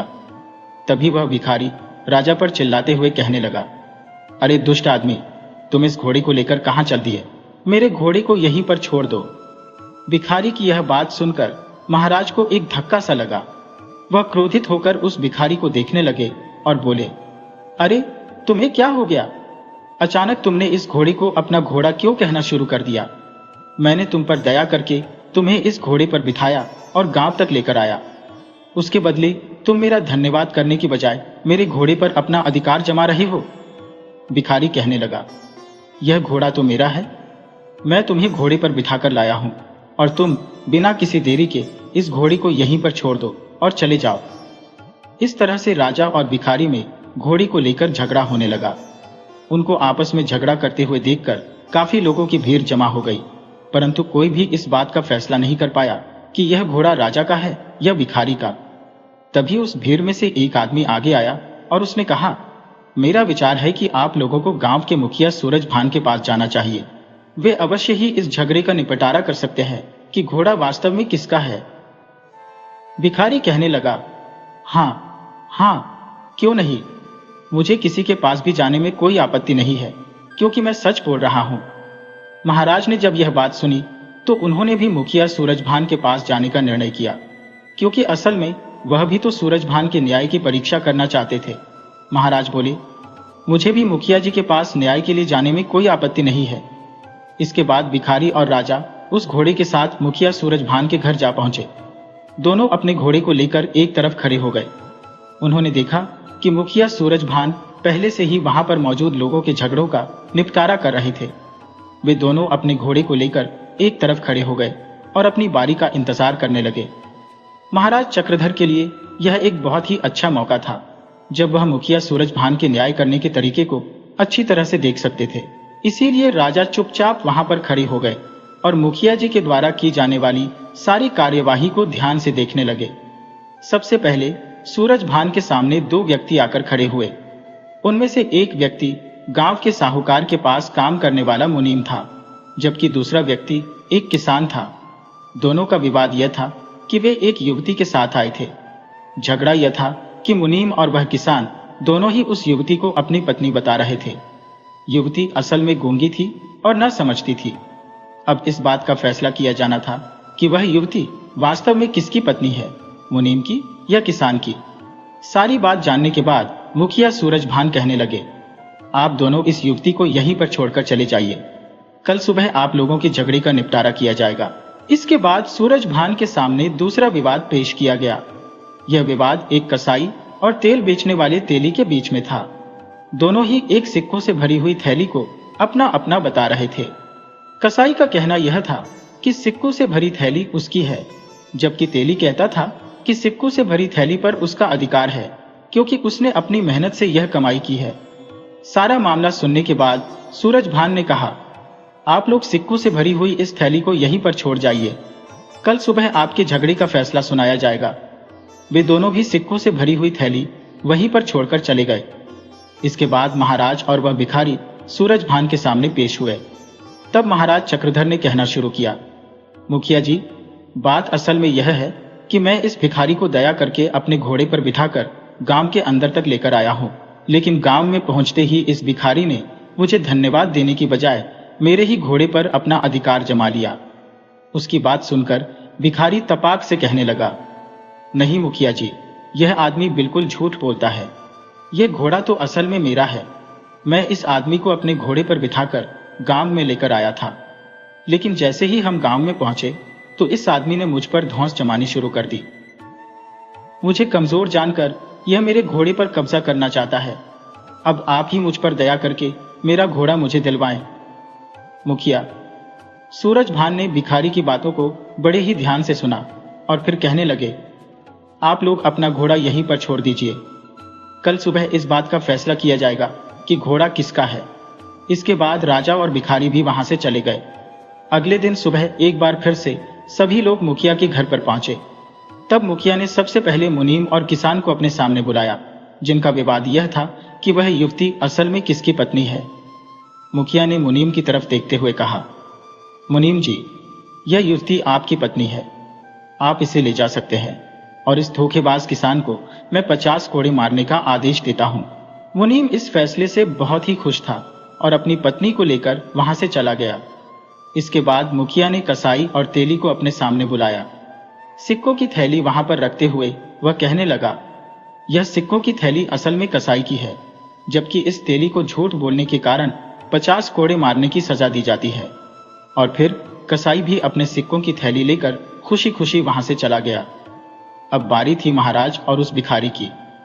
तब मुखिया ने दोनों की तरफ देखते हुए कहा, मैंने आपका घोड़ा अपने अस्तबल में बांध रखा है, जहां पर पहले से ही 20 घोड़े मौजूद हैं। क्या तुम दोनों 20 घोड़ों के बीच में अपना घोड़ा पहचान पाओगे?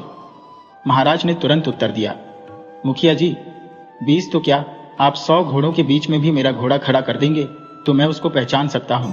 इसके बाद मुखिया राजा को लेकर अपने अस्तबल में गया, जहां पर पहले से ही काफी घोड़े बंधे हुए थे।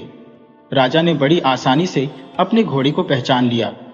इसके बाद मुखिया जी राजा को लेकर अस्तबल से बाहर आ गए। फिर वह भिखारी को अपने साथ लेकर अस्तबल में आ गए और भिखारी को घोड़े को पहचानने के लिए कहा। भिखारी ने भी बड़ी ही आसानी से घोड़े को पहचान लिया। मुखिया भिखारी को लेकर अस्तबल से बाहर आ गया और फिर कुछ क्षणों तक सोचने के बाद महाराज की तरफ देखते हुए कहने लगा, श्रीमान, यह घोड़ा आपका है, आप इसे ले जा सकते हैं। जबकि यह भिखारी एक झूठा और धोखेबाज आदमी है, इसे 50 कोड़े मारने की सजा दी जाती है। यह सुनकर महाराज मन ही मन बहुत ही प्रसन्न थे कि सचमुच मुखिया के द्वारा किया गया न्याय एकदम सटीक और सही है। अब तक शाम हो चुकी थी और फिर सभी लोग अपने अपने घरों को चले गए, लेकिन राजा अभी भी वहीं पर खड़ा था। मुखिया ने पूछा, श्रीमान, अब आप भी अपने घर चले जाइए। तो राजा कहने लगा, मुखिया जी, मैं तो सिर्फ यह जानने के लिए यहाँ पर खड़ा हूँ कि क्या आप मुझे बता सकते हैं कि आपने किस तरह से सभी झगड़ों का निपटारा किया? आखिर आप इतना न्यायपूर्ण और तर्कसंगत निर्णय कैसे लेते हैं? तब मुखिया ने कहा, अरे महोदय, यह कोई बहुत मुश्किल काम नहीं है। सबसे पहले मैंने उस मुनीम और किसान के झगड़े का निपटारा किया। असल में रात के समय मैंने उस युवती को अपनी कलम में स्याही भरने के लिए कहा था। उसने बड़ी ही आसानी से यह काम कर दिया। इससे सिद्ध होता है कि वह अवश्य ही मुनीम की पत्नी है। एक किसान की पत्नी यह काम नहीं कर सकती, क्योंकि किसान के घर पर स्याही और कलम का कोई काम नहीं है, जबकि मुनीम के घर पर यह दोनों चीजें मौजूद रहती हैं। इसके बाद मैंने कसाई और तेली के झगड़े का निपटारा किया। वह भी बहुत ही सरल काम था। मैंने उस सिक्कों की थैली में से सिक्के निकालकर गर्म पानी के बर्तन में डाल दिए थे। अगर वह सिक्के तेली के होते तो अवश्य ही उन सिक्कों पर लगा हुआ तेल गर्म पानी में डालने पर पानी की सतह पर आ जाता, लेकिन ऐसा कुछ नहीं हुआ, जिससे यह बात सिद्ध हो गई कि वह सिक्के तेली के नहीं थे। इसके बाद मैंने आपका और उस भिखारी का फैसला किया। यह भी बहुत ही आसान काम था। मैं आप दोनों को एक एक करके घोड़े के पास ले गया तो आप दोनों ने बड़े ही आराम से घोड़े को पहचान लिया था। बात असल में यह थी कि यह मायने नहीं रखता कि किसने घोड़े को पहचाना, बल्कि मायने यह रखता है कि घोड़े ने आप दोनों में से किसको पहचाना। दरअसल जब आप घोड़े को पहचानने के बाद वहां से चले गए थे, तब घोड़े ने भी आपको पहचान लिया था। वह आपको देखते ही सिर हिलाने लगा था। साथ ही साथ जब आप वहां से निकले तो वह भी आपके पीछे पीछे आने लगा था। लेकिन भिखारी को देखकर उसने ऐसी कोई भी हरकत नहीं की, जिससे मुझे इस बात का विश्वास हो गया कि घोड़ा आपका ही है। इस तरह से मैंने तीनों फैसले बिल्कुल न्यायपूर्ण और तर्कसंगत तरीके से दिए हैं। मुखिया जी की बातें सुनकर राजा बहुत ही प्रभावित हुए। तब उन्होंने मुखिया सूरजभान को अपना असली परिचय देते हुए कहा, मैं इस राज्य का राजा चक्रधर हूं। असल बात यह है कि मैं तुम्हारे न्याय और तर्क शक्ति की जांच करने के लिए आया था, जिस पर तुम बिल्कुल खरे उतरे हो। मैं चाहता हूं कि अब तुम मेरे साथ राजधानी चलो और वहां पर हमारे न्याय मंत्री चंद्रसेन के साथ एक न्याय अधिकारी के तौर पर काम करो, ताकि न्याय मंत्री जी का काम थोड़ा आसान हो सके। मुझे पूरी उम्मीद है कि तुम इस काम के लिए मना नहीं करोगे। सारी सच्चाई जानने के बाद मुखिया सूरजभान ने महाराज को प्रणाम किया और कहने लगा, महाराज, आप हमारे राज्य के राजा हैं और राजा ईश्वर का रूप माना जाता है। इसीलिए मैं आपकी आज्ञा को ईश्वर की आज्ञा मानते हुए उसका पालन करूंगा। मैं आपके साथ राजधानी चलने को तैयार हो। अगली सुबह वे दोनों राजमहल की तरफ रवाना हो गए। राजमहल में पहुंचने के बाद महाराज ने अपने न्याय मंत्री को बुलाया और सूरजभान से उनका परिचय कराते हुए कहने लगे, मंत्री जी, जैसा आपने कहा था, सूरजभान सच में खरा सोना है। मुझे अब इस बात का पूरा विश्वास है कि अब आप दोनों मिलकर हमारी राज्य की न्याय व्यवस्था को और भी ज्यादा मजबूत करेंगे। इसके बाद सूरजभान को न्याय मंत्री चक्रधर के सहायक के तौर पर एक न्याय अधिकारी बना दिया गया। महाराज बहुत खुश थे कि सूरजभान के रूप में उन्हें एक बहुत ही बुद्धिमान और समझदार न्याय अधिकारी मिल गया है।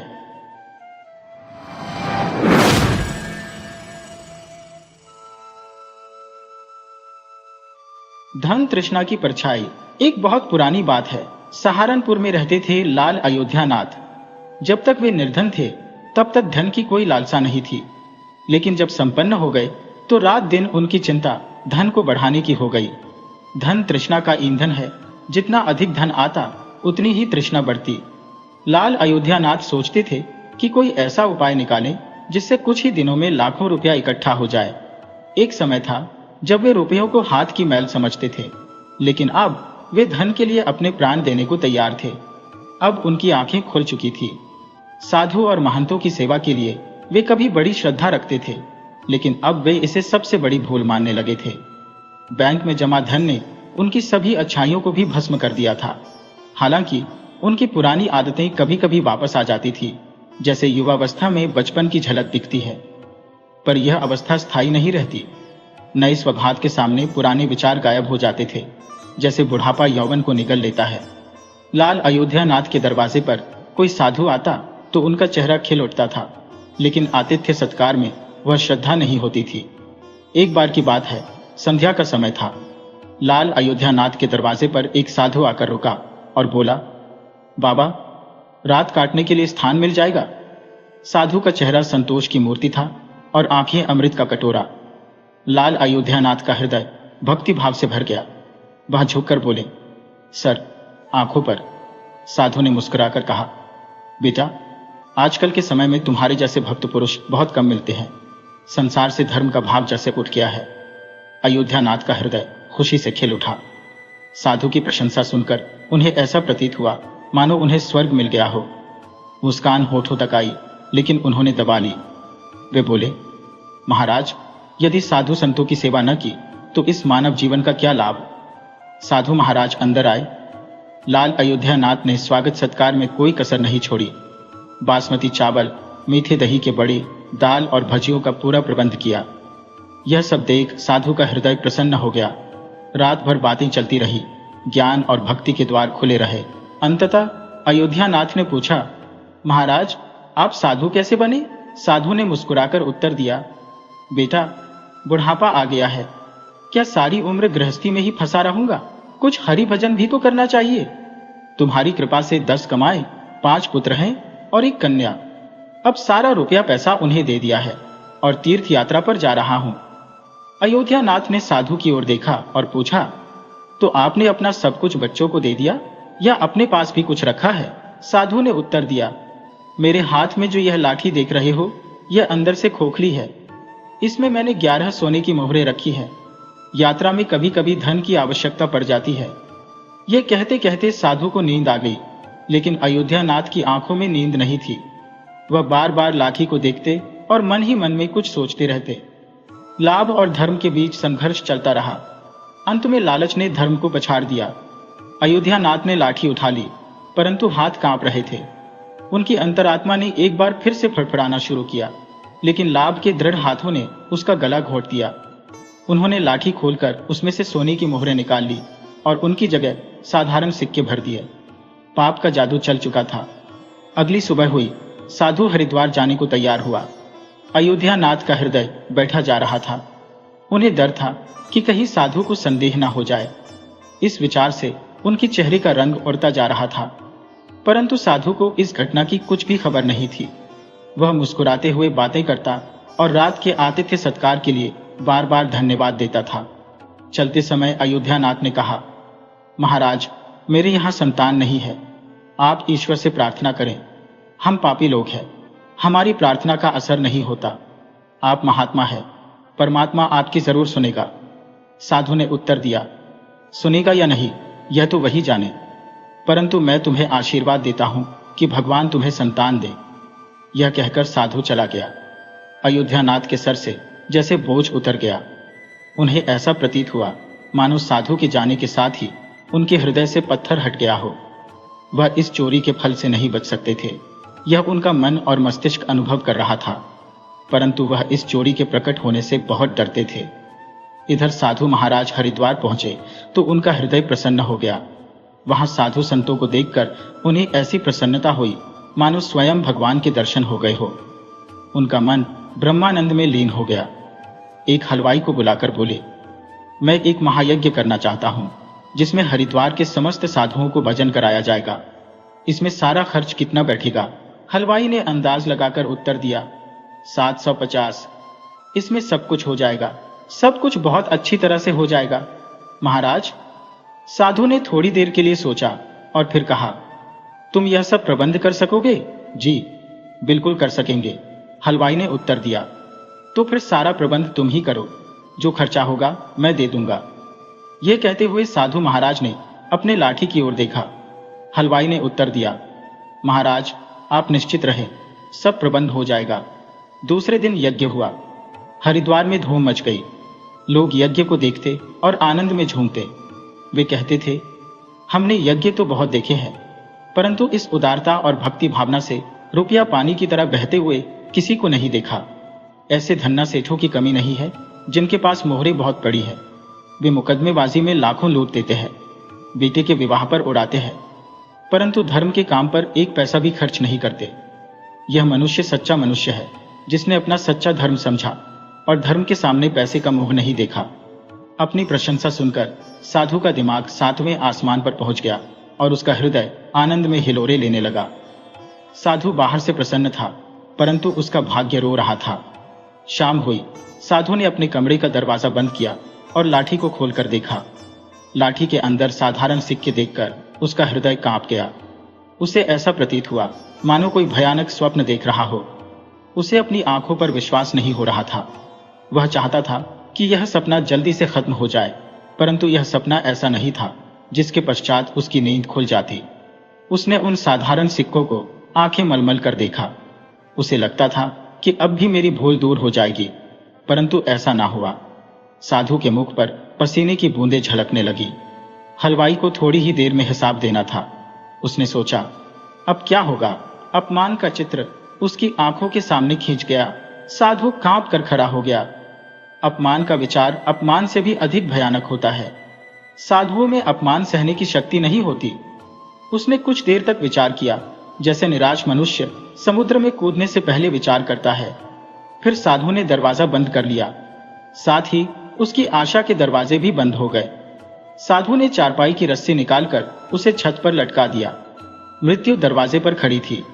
साधु की अंतरात्मा ने उपदेश किया, दिमाग ने युक्तियां बताई, परंतु निराशा ने सब ओर अंधेरा फैला दिया। साधु का मुख मृतक के समान सफेद हो गया। तब उसने चारपाई पर खड़े होकर रस्सी का फंदा गले में डाला और थरथराते हुए पैरों की अंतिम चेष्टा से चरण ठोकर मारकर गिरा दिया। साधु फांसी पर झूल गया और उसकी मृत्यु हो गई। सुबह का समय आनंदमय था, परंतु किसे पता था कि शाम इतनी दुखमयी होगी। कुछ समय के बाद यह घटना हर बच्चे की जुबान पर थी। साधु तो मर गया, परंतु उसका आशीर्वाद अभी भी जीवित था। 1 वर्ष के भीतर ही अयोध्या नाथ के घर एक पुत्र ने जन्म लिया। मरी हुई आशाओं में जान आ गई। अयोध्यानाथ ऐसे प्रसन्न थे मानो उन्हें सारा संसार मिल गया हो। अंधेरे घर में प्रकाश हो गया था। उनके पांव धरती पर नहीं पड़ रहे थे। बालक का नामकरण संस्कार बड़ी धूमधाम से किया गया। इस उत्सव के अवसर पर एक बड़ा भोज दिया गया। उस दिन अयोध्यानाथ ने अपनी सारी जिंदगी की कंजूसी निकाल दी और रुपयों को पानी की तरह बहाया। बालक का नाम द्वारकानाथ रखा गया।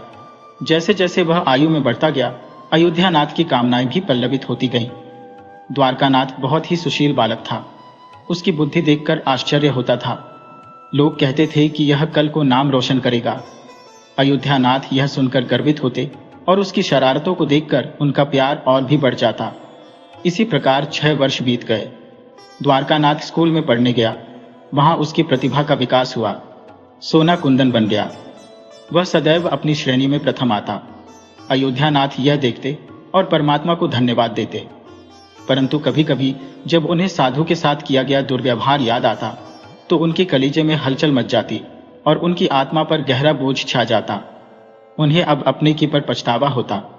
वे अक्सर मन ही मन दुखी रहते कि मेरी बुद्धि पर ऐसा पर्दा कैसे पड़ा जो मैंने इतनी मूर्खता कर दी।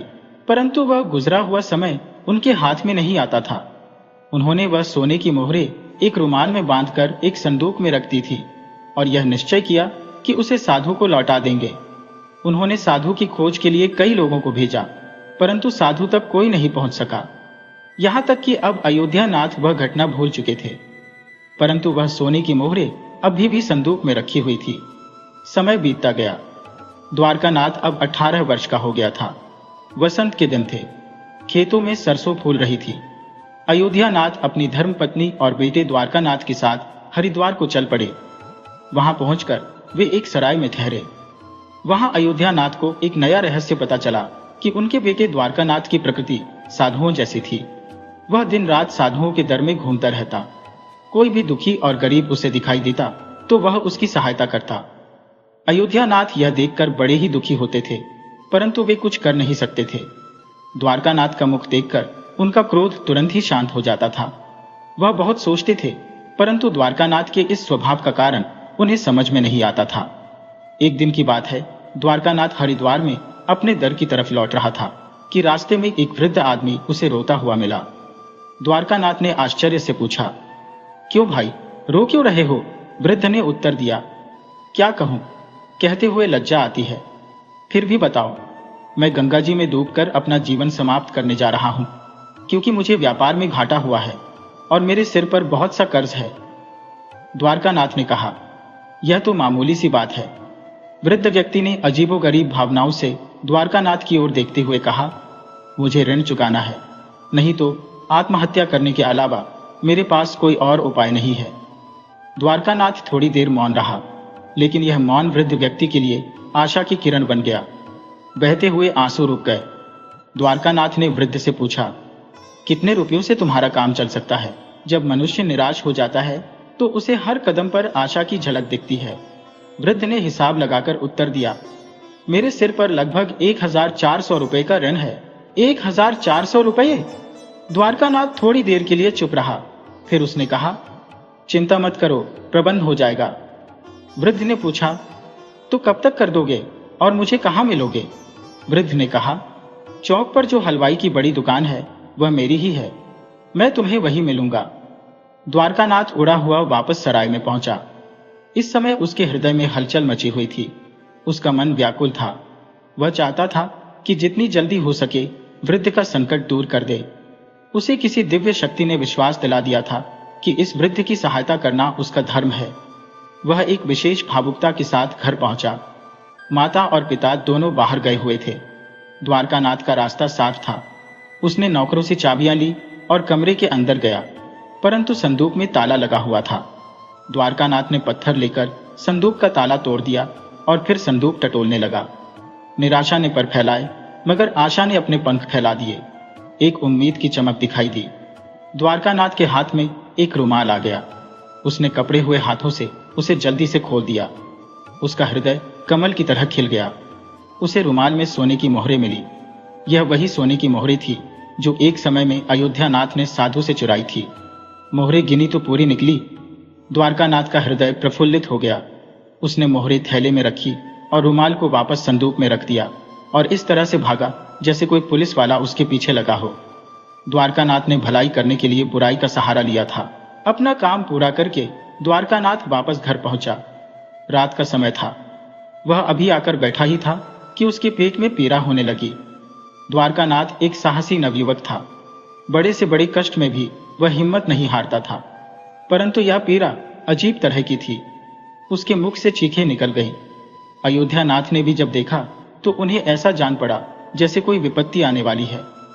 वे दौड़ते हुए डॉक्टर के पास गए, परंतु अभी वापस भी नहीं आए थे कि द्वारकानाथ ने प्राण त्याग दिए। अयोध्यानाथ ने जब यह सुना तो पछाड़ खाकर गिर पड़े और कई दिन तक बीमार रहे। परंतु द्वारकानाथ को क्या हो गया, यह आज तक उनकी समझ में नहीं आया था। एक दिन संदूक में किसी चीज के लिए हाथ डाला तो मोरों वाला रुमाल नहीं था। उन्हें कई वर्षों की भूली हुई घटना याद आ गई, परंतु उन मोरों का चला जाना और द्वारकानाथ का मरना, इन दोनों घटनाओं में क्या संबंध था, इसे वे कभी समझ नहीं सके। परंतु कहानी सुनने वाले तो समझ ही गए होंगे कि दोनों घटनाओं में क्या था। सच्चाई यह थी कि जिस साधु की मोहरें अयोध्यानाथ ने चुराई थी, उसी साधु ने अयोध्यानाथ के बेटे द्वारकानाथ के रूप में पुनर्जन्म लिया था। द्वारकानाथ बनकर उसने ही वही सोने की मोहरें अयोध्यानाथ से चुराकर वृद्ध व्यक्ति को दे दी और अपना पूर्व जन्म का कर्ज चुका दिया। वह वृद्ध व्यक्ति वही था जिसने साधु के लिए भंडारे का प्रबंध किया था। इस तरह से अपना ऋण पूरा करते ही द्वारकानाथ ने प्राण त्याग दिए। साधु ने पूर्व जन्म का अपना ऋण चुकाकर अयोध्यानाथ को उनके कर्मों की सजा दी, जो अब अपने जवान बेटे की मौत के दुख में तड़पते रहे।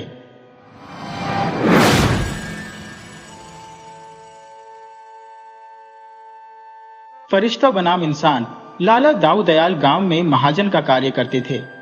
वह कई ग्रामीणों को ब्याज पर पैसे उधार देते थे। हालांकि वह कचहरी में मुंशी का भी काम करते थे और जो भी बचत होती उसे 25-30 सैकड़ा वार्षिक ब्याज पर उधार दे देते थे। उनकी प्राथमिकता गरीब तबके के लोग होते थे, जबकि संपन्न और अमीर लोगों से वे सदा चौकस रहते थे। उनका कहना था कि अमीर लोगों को उधार देना ऐसा ही है जैसे पैसे कुएं में फेंक देना, क्योंकि पैसे मिलते ही उनकी सारी संपत्ति गायब हो जाती है और कानूनी कार्यवाही का भी कोई असर नहीं होता। वहीं गरीब लोग सारा उधार ब्याज सहित वापस लौटा देते थे। एक दिन लाला दाऊ दयाल कचहरी से घर लौट रहे थे तो उन्होंने रास्ते में एक विचित्र दृश्य देखा। एक मुसलमान व्यक्ति अपनी गाय बेच रहा था और कई लोग उसे घेरे खड़े थे। कोई उसके हाथ में पैसे दे रहा था तो कोई गाय की रस्सी छीनने की कोशिश कर रहा था। वह गरीब मुसलमान बड़ी मजबूती से रस्सी पकड़े हुए था। गाय बहुत आकर्षक थी, छोटी सी गर्दन, भारी पुट्ठे और दूध से भरे थन। पास में एक सुंदर बछड़ा भी था। लाला दाऊ दयाल ने मुसलमान से पूछा, क्यों जी, ये गाय बेच रहे हो? तुम्हारा नाम क्या है? मुसलमान ने दाऊ दयाल को देखकर प्रसन्नता से उत्तर दिया, हाँ हुजूर, बेच रहा हूँ। मेरा नाम रहमान है, पचौली में रहता हूँ। ये गाय बहुत दूध देती है, एक बेला में 3 शेर दूध। यह इतनी सीधी है कि बच्चे भी दूध निकाल सकते हैं। दाऊ दयाल को गाय पसंद आई और उन्होंने मोलभाव शुरू किया। रहमान को पैसों की आवश्यकता थी और दाऊ दयाल को गाय की। अंततः सौदा 55 रुपयों में तय हुआ। हालांकि रहमान अभी भी मोह के बंधन में बंधा हुआ था और गाय को छोड़ने में हिचकिचा रहा था। तभी एक आदमी पास आकर बोला, अबे, हम 60 रुपये देंगे, हमारे साथ चल। लेकिन रहमान ने मना कर दिया और गाय की रस्सी को और मजबूती से पकड़ लिया। आखिरकार जब उन लोगों ने निराश होकर हार मान ली और अपनी अपनी राह पकड़ ली, तब रहमान ने थोड़ा आगे बढ़कर दाऊ दयाल से कहा, हुजूर, आप तो भले व्यक्ति प्रतीत होते हैं। आप इस गाय की देखभाल करेंगे, पर ये बाकी सब कसाई थे। इनके हाथ में तो मैं 50 रुपये में भी अपनी गाय नहीं बेचता। आप सही समय पर आए नहीं तो ये लोग जबरदस्ती गाय छीन ले जाते। मैं बड़ी मुसीबत में फंसा हूं साहब, इसीलिए ये गाय बेचने निकला हूं, वरना इस घर की लक्ष्मी को कभी नहीं बेचता। इसे मैंने अपने हाथों से पाला है, कैसे कसाई के हाथ में दे देता। सरकार, यह जितनी खली खाएगी उतना ही दूध देगी। भैंस का दूध भी इतना मीठा और गाढ़ा नहीं होता। हुजूर, आपसे एक और विनती है, अपने चरवाहे को समझा दीजिएगा कि इसे मारे नहीं। दाऊ दयाल ने आश्चर्यचकित होकर रहमान की ओर देखा और सोचने लगे, हे भगवान, इस श्रेणी के व्यक्ति में भी इतना सौजन्य और दया भाव हो सकता है। बड़े बड़े महात्मा भी इसको प्राप्त नहीं कर सकते। उन्होंने घर पहुंचकर रहमान को पैसे दिए। रहमान ने रुपयों को अपनी गांठ में बांधा, एक बार फिर अपनी गाय को प्रेम भरी नजरों से देखा और दाऊ दयाल को सलाम करके चला गया। रहमान एक गरीब किसान था और गरीब के सभी दुश्मन होते हैं। उसके गांव के जमींदार ने लगान बढ़ा दिया था। जब रहमान लगान नहीं भर सका और पैसों की जरूरत आन पड़ी तो उसे मजबूर होकर गाय बेचनी पड़ी। उसके घर में बैलों के सिवा कोई संपत्ति नहीं थी। वह इस गाय को प्राणों से भी ज्यादा प्रिय मानता था, पर आवश्यकताओं ने उसे विवश कर दिया। पचौली में मुसलमानों के कई घर थे और अब कई सालों के बाद हज का रास्ता खुला था। गांव के कई लोग हज करने जा रहे थे। रहमान की बूढ़ी माता भी हज के लिए तैयार हुई और रहमान से बोली, बेटा, यह मेरी अंतिम इच्छा है। खुदा तुम्हें इस नेकी का फल देंगे। मुझे एक बार हज यात्रा करवा दो। मातृभक्ति ग्रामीणों का विशिष्ट गुण है, लेकिन रहमान के पास इतने रुपए नहीं थे। वह सोचने लगा, किसी से उधार ले लूं, कुछ ऊख पैर कर दे दूंगा, बाकी अगले साल चुका दूंगा। मगर उधार किससे लो? कम से कम 100 रुपए तो चाहिए ही। किसी महाजन से जान पहचान भी नहीं थी। जो एक दो बनिए थे वे बहुत ऊंची दरों पर पैसा देते थे। तब रहमान ने सोचा, चलूं लाला दाऊ दयाल के पास, वे बाकी सबसे अच्छे हैं। सुना है वादे पर पैसा देते हैं और हिसाब किताब साफ रखते हैं। कई दिनों तक सोच विचार के बाद वह हारकर दाऊ दयाल के पास गया और रुपए उधार मांगे। दाऊ दयाल बोले, तुम्ही ने तो वह गाय मेरे हाथों बेची थी ना? हाँ हुजूर, रहमान ने जवाब दिया। रुपए तो मैं वापस कर दूंगा, लेकिन मैं वादे पर ही पैसे लेता हूं। अगर वादा पूरा न किया तो फिर कोई रियायत नहीं होगी। बताओ कब लौटाओगे? रहमान ने मन में हिसाब लगाकर कहा, सरकार 2 साल की मियाद रख लीजिए। अगर 2 साल में नहीं चुका पाया तो ब्याज की दर 100 रुपए सैकड़ा हो जाएगी। ठीक है, दाऊ दयाल ने कहा, लेकिन इस बार मैं नालिश नहीं करूंगा। रहमान को कुछ पैसे मिल गए, लेकिन कुछ कटौती लिखाई, नजराना और दलाली में चली गई। घर पहुंचकर उसने थोड़ा गुड़ बेच दिया और अपनी स्त्री को समझाकर माता के साथ हज को चल दिया। 2 साल की मियाद पूरी होने पर दाऊ दयाल ने तकाजा किया। उन्होंने एक आदमी को रहमान के घर भेजकर बुलाया और कठोर स्वर में बोले, क्या 2 साल पूरे नहीं हुए? अब लाओ, पैसे कहाँ हैं? रहमान ने दीनता से कहा, हुजूर, बड़ी मुसीबत में हूं। अम्मा जब से हज करके आई है बीमार पड़ी है। रात दिन उन्हीं की देखभाल में लगा रहता हूं। जब तक जीवित है हुजूर, कुछ सेवा कर लो। पेट का धंधा तो जिंदगी भर लगा रहेगा। इस साल फसल भी नहीं हुई, सारा ऊख पानी के बिना सूख गया। अल्लाह ही जानता है किस मुसीबत से दिन काट रहा हूं। हुजूर के पैसे कोड़ी कोड़ी अदा करूंगा। साल भर की मोहलत और दे दीजिए। अम्मा अच्छी हो जाएं और मेरे सिर से बला टले। दाऊ दयाल ने कहा, ब्याज 100 रुपए सैकड़ा हो जाएगा। रहमान ने कहा, जैसी हुजूर की मर्जी। रहमान घर लौटकर देखा, माँ का अंतिम समय आ पहुंचा है। माँ ने बेटे को वात्सल्य भरी दृष्टि से देखा, आशीर्वाद दिया और परलोक से धार गई। रहमान अब तक गर्दन तक पानी में था, अब सिर तक डूब गया। इस वक्त पड़ोसियों से उधार लेकर दफन कफन का प्रबंध किया, मगर मृत आत्मा की शांति के लिए जकात और फातिहा की जरूरत थी। कब्र बनवानी जरूरी थी, बिरादरी का खाना, गरीबों की खैरात, कुरान की तिलावत और भी कई संस्कार आवश्यक थे। मातृ सेवा का यह अंतिम अवसर था। अब उसने सोचना शुरू किया कि पैसे कहां से लाए। दाऊ दयाल भी शायद अब ना दें। एक बार उनके पास जाकर देखता हूं, शायद मेरी विपत्ति सुनकर उन्हें दया आ जाए। बड़े आदमी है, 100-200 रुपये उनके लिए कोई बड़ी बात नहीं होगी। मन में इसी प्रकार सोचता विचारता वह दाऊ दयाल के पास चला। रास्ते में एक एक कदम भारी लग रहा था। अब भी 3 दिन ही हुए हैं जब साल भर में पिछला पैसा अदा करने का वादा किया था। अब और पैसे मांगने जाऊंगा तो वे क्या कहेंगे? यदि मैं उनकी जगह होता तो कभी भी उन्हें पैसे न देता। अवश्य उन्हें संदेह होगा कि इस आदमी की नीयत ठीक नहीं है। अगर उन्होंने दुत्कार दिया और घुड़की दे दी तो पूछेंगे कि तेरे पास कौन सी बड़ी संपत्ति है जिसके बदले में तू रुपये मांगता है। मैं क्या उत्तर दूंगा? जो थोड़ी बहुत जायदाद है वह मेरे ये दोनों हाथ है, इसके अलावा और कुछ नहीं। हालांकि इन निराशाजनक शंकाओं के बावजूद वह धीरे धीरे आगे बढ़ रहा था, जैसे कोई अनाथ विधवा थाने में फरियाद लेकर जा रही हो। लाला दाऊ दयाल कचहरी से लौटकर नौकरों पर बिगड़ रहे थे। द्वार पर पानी क्यों नहीं छिड़का? बरामदे में कुर्सियां क्यों नहीं रखी? इतने में रहमान सामने जाकर खड़ा हो गया। लाला साहब झल्ला रहे थे, तुम क्या करने आए हो? क्यों मेरे पीछे पड़े हो? मुझे इस वक्त बातचीत करने की फुर्सत नहीं है। रहमान यह डांट सुनकर इतना हताश हो गया कि उल्टे पैरों लौट पड़ा। सोचने लगा, हुई ना वही बात, यही सुनने आया था मैं। मेरी अक्ल पर पत्थर पड़े थे। दाऊ दयाल को कुछ दया आ गई। जब रहमान ब्रोक नीचे उतर गया तो बुलाया और जरा नरम होकर बोले, कैसे आए थे जी, क्या कुछ काम था? नहीं सरकार, यूं ही सलाम करने चला आया। कहावत नहीं सुनी तुमने, किसान बिना मतलब के किसी को सलाम नहीं करता। क्या मतलब है बताओ?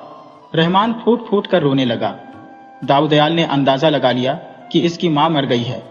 क्यों? रहमान, तुम्हारी मां सिद्धार्थ तो नहीं गई? हाँ हुजूर, आज तीसरा दिन है, रोने से क्या फायदा? सब्र करो, ईश्वर को जो मंजूर था वह हुआ। ऐसी मौत पर गम न करना चाहिए। तुम्हारे हाथों उन्हें मिट्टी ठिकाने लग गई। अब और क्या चाहिए? हुजूर, कुछ अर्ज करने आया हूं मगर हिम्मत नहीं पड़ती। अभी पिछला ही पड़ा हुआ है, अब और किस मुंह से मांगो? लेकिन अल्लाह जानता है, कहीं से एक पैसा मिलने की उम्मीद नहीं है। काम ऐसा आ पड़ा है कि अगर ना करूं तो जिंदगी भर पछतावा रहेगा। आपसे कुछ कह नहीं सकता, आगे आप मालिक हैं। यह समझकर दे दीजिए कि कुएं में डाल रहा हूं। जिंदा रहूंगा तो एक एक कौड़ी सूद की समेत अदा कर दूंगा, मगर इस घड़ी नहीं न कीजिएगा। सेठ साहब ने कहा, 300 तो हो ही गए हैं, 200 और मांगते हो? 2 साल में कोई 500 हो जाएंगे, इसकी कोई खबर है या नहीं? गरीब परवर, अल्लाह दे तो 2 बीघे में ऊख से 500 आ सकते हैं। अल्लाह ने चाहा तो मियाद के अंदर आपकी कौड़ी कौड़ी अदा कर दूंगा।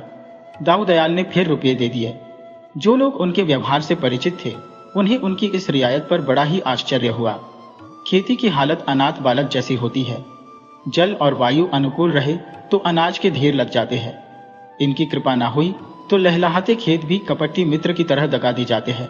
ओला और पाला, सूखा और बाढ़, टिड्डी और लाही, दीमक और आंधी से प्राण बच जाए तो फसल खलिहान में आ जाती है, और खलिहान से आग और बिजली दोनों का ही बैर है। रहमान ने कलीजा तोड़कर मेहनत की, दिन को दिन और रात को रात न समझा। बीवी बच्चे दिलोजान से लिपट गए। ऐसी ऊख लगी कि हाथी हुस्से तो समा जाए। सारा गांव दांत तले उंगली दबाता था। लोग रहमान से कहते, यार अब की बार तुम्हारे को 12 है, हारे दर्जे भी कहीं ना जाएंगे, अब की बार बेड़ा पार हो जाएगा। रहमान सोचा करता कि अब की जो ही गुड़ का रुपया हाथ में आएगा सब के सब ले जाकर लाला साहब के कदमों में रख दूंगा। अगर वह उसमें से खुद 2-4 रुपए निकाल कर देंगे तो ले लूंगा, नहीं तो अब की साल और चुनी चौकर खाकर काट दूंगा। मगर भाग्य के लिखे को कौन मिटा सकता है। अघन का महीना था। रहमान खेत की मेड़ पर बैठा रखवाली कर रहा था। ठंड का मौसम था। ओढ़ने को केवल एक पुरानी चादर थी, इसीलिए ऊख के पत्ते जला दिए। सहसा हवा का एक तेज झोंका आया और जलते हुए पत्ते उड़कर खेत में जा पहुंचे। आग लग गई। गांव के लोग आग बुझाने के लिए आए, मगर आग की लपट टूटी तारों की तरह एक जगह से उड़कर दूसरे सिर पर जा पहुंचती थी। सारे उपाय व्यर्थ हुए। पूरा खेत जलकर राख का ढेर हो गया और साथ ही रहमान की अभिलाषाएं नष्ट भ्रष्ट हो गईं। गरीब की कमर टूट गई, दिल बैठ गया, हाथ पांव टीले हो गए। पोसी हुई थाली सामने से छिन गई। घर आया तो दाऊ दयाल के रुपयों की फिक्र सिर पर सवार हुई। अपनी कुछ फिक्र न थी, बाल बच्चों की भी फिक्र न थी। भूखों मरना और नंगे रहना तो किसान का काम ही है। फिक्र तो सिर्फ कर्ज की थी। दूसरा साल बीत रहा है। 2-4 दिन में लाला दाऊ दयाल के आदमी आते ही होंगे। उन्हें कौन सा मुंह दिखाऊंगा? चलकर उन्हीं से कहूं कि साल भर की मोहलत और दे दीजिए, लेकिन साल भर में तो 700 के 900 हो जाएंगे। कहीं नालिश कर दी तो 1000 ही समझो। साल भर में ऐसी क्या फसल बरस जाएगी? बेचारे कितने भले आदमी हैं, रुपये उठाकर दे दिए। अब तो इज्जत खुदा के हाथ में है। मैं तो अपनी तरफ से कोशिश कर चुका हूं। सुबह का समय था। रहमान अपने खेत की मेड़ पर खड़ा अपनी तबाही का दृश्य देख रहा था। देखा, दाऊ दयाल का चपरासी कंधे पर लट्ठे रखे हुए चला आ रहा था। रहमान के प्राण सूख गए। खुदा, अब तो तू ही इस मुश्किल को आसान कर। कहीं आते ही आते यह गालियां ना बकने लगे। या अल्लाह, कहीं छिप जाऊं। चपरासी ने पास आकर कहा, रुपए लेकर देना नहीं चाहते? मियाद कल गुजर गई। जानते हो ना, सरकार की 1 दिन की भी देरी हुई और उन्होंने नालिश ठोकी, बेहिसाब पड़ेगी। रहमान कांप उठा। बोला, यहाँ का हाल तो देख रहे हो ना? चपरासी ने कहा, यहाँ हाल हवाल सुनने का काम नहीं है, ये बहाने किसी और को देना। रुपया निकालो और मेरे साथ चलो। रहमान ने कहा, सारी ऊख जल गई। अल्लाह जानता है, अब की कोड़ी कोड़ी बेबाक कर देता। मैं यह कुछ नहीं जानता, तुम्हारी फसल का ठेका मैंने नहीं लिया। अभी चलो, सरकार बुला रही है। चपरासी उसका हाथ पकड़कर घसीटता हुआ चल पड़ा। गरीब को घर में जाकर पगड़ी बांधने का भी मौका ना दिया। 5 कोस का रास्ता कट गया और रहमान ने एक बार फिर सिर उठाया। बस रह रहकर या अली करता था। उसे अब इसी नाम पर भरोसा था। यही जब हिम्मत को संभाले हुए था, नहीं तो शायद वह कहीं गिर पड़ता। दाऊ दयाल अपने दरवाजे पर ही टहल रहे थे। रहमान जाकर उनके कदमों में गिर पड़ा और बोला, खुदा बंद, बड़ी विपत्ति पड़ी है। अल्लाह जानता है कि मैं कहीं का नहीं रहा। दाऊ दयाल ने पूछा, क्या सारी फसल जल गई? हुजूर, सुन चुके हैं, जैसे किसी ने खेत में झाड़ू ही लगा दी हो। गरीब परवर, अगर यह आफत ना आती तो आपका सारा पैसा चुका देता। अब क्या सलाह है, देते हो या नालिश कर दूं? हुजूर मालिक है, जो चाहे सो करे। मैं तो इतना ही जानता हूं कि हुजूर के रुपये सिर पर है और मुझे कोड़ी कोड़ी देनी है। 2 बार वादे किए, दोनों बार झूठा पड़ा। अब वादा न करूंगा। जो कुछ मिलेगा लाकर हुजूर के कदमों में रख दूंगा। मेहनत और मजदूरी से पेट और तन काटकर जिस तरह हो सकेगा आपके रुपए भरूंगा। दाऊ दयाल ने मुस्कुराकर कहा, तुम्हारे मन में इस वक्त सबसे बड़ी कौन सी आरज़ू है? रहमान ने कहा, यही हुजूर कि आपके रुपए अदा हो जाए। सच कहता हूं हुजूर, अल्लाह जानता है। अच्छा, तो समझ लो कि मेरे रुपए अदा हो गए। अरे हुजूर, ये कैसे समझ लो? यहां ना दूंगा तो वहां देना पड़ेगा। नहीं रहमान, अब इसकी फिक्र ना करो। मैं तो तुम्हें आजमा रहा था। सरकार ऐसा ना कहे, इतना बोझ सिर पर लेकर ना मरूंगा। सेठ ने कहा, कैसा बोझ? जी मेरा, तुम्हारे ऊपर कुछ आता ही नहीं। अगर कुछ आता भी हो तो मैंने माफ कर दिया, यहां भी और वहां भी। अब तुम मेरी 1 पैसे के भी देनदार नहीं हो। असल में मैंने तुमसे कर्ज लिया था, वही अदा कर रहा हूं। मैं तुम्हारा कर्जदार हूं, तुम मेरे कर्जदार नहीं हो। तुम्हारी गऊ अब तक मेरे पास है। उसने मुझे कम से कम 800 का दूध दिया है। 2 बछड़े मुनाफे में अलग से दिए हैं। अगर तुमने यह गऊ कसाई को दे दी होती तो मुझे इतना फायदा कहां से होता? तुमने उस वक्त रुपये का नुकसान उठाकर वह गऊ मेरे हाथों में बेची थी। वह शराफत मुझे याद है। उस एहसान का बदला चुकाना मेरी ताकत से बाहर है।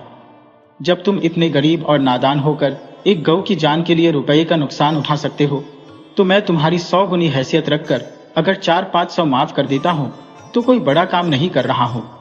तुमने भले ही जानकर मेरे ऊपर कोई एहसान न किया हो, पर असल में वह मेरे धर्म का एहसान था।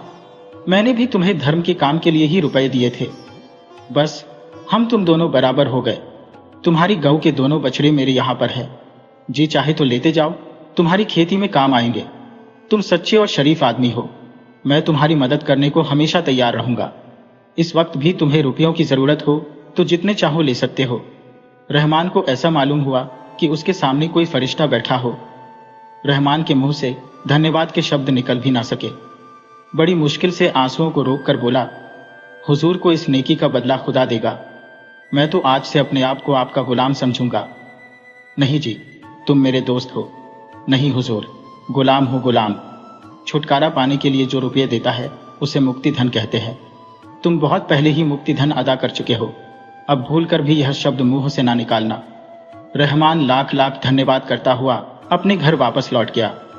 उसके मन में अब संतुष्टि थी कि उसे लाला जी का कर्ज नहीं देना था।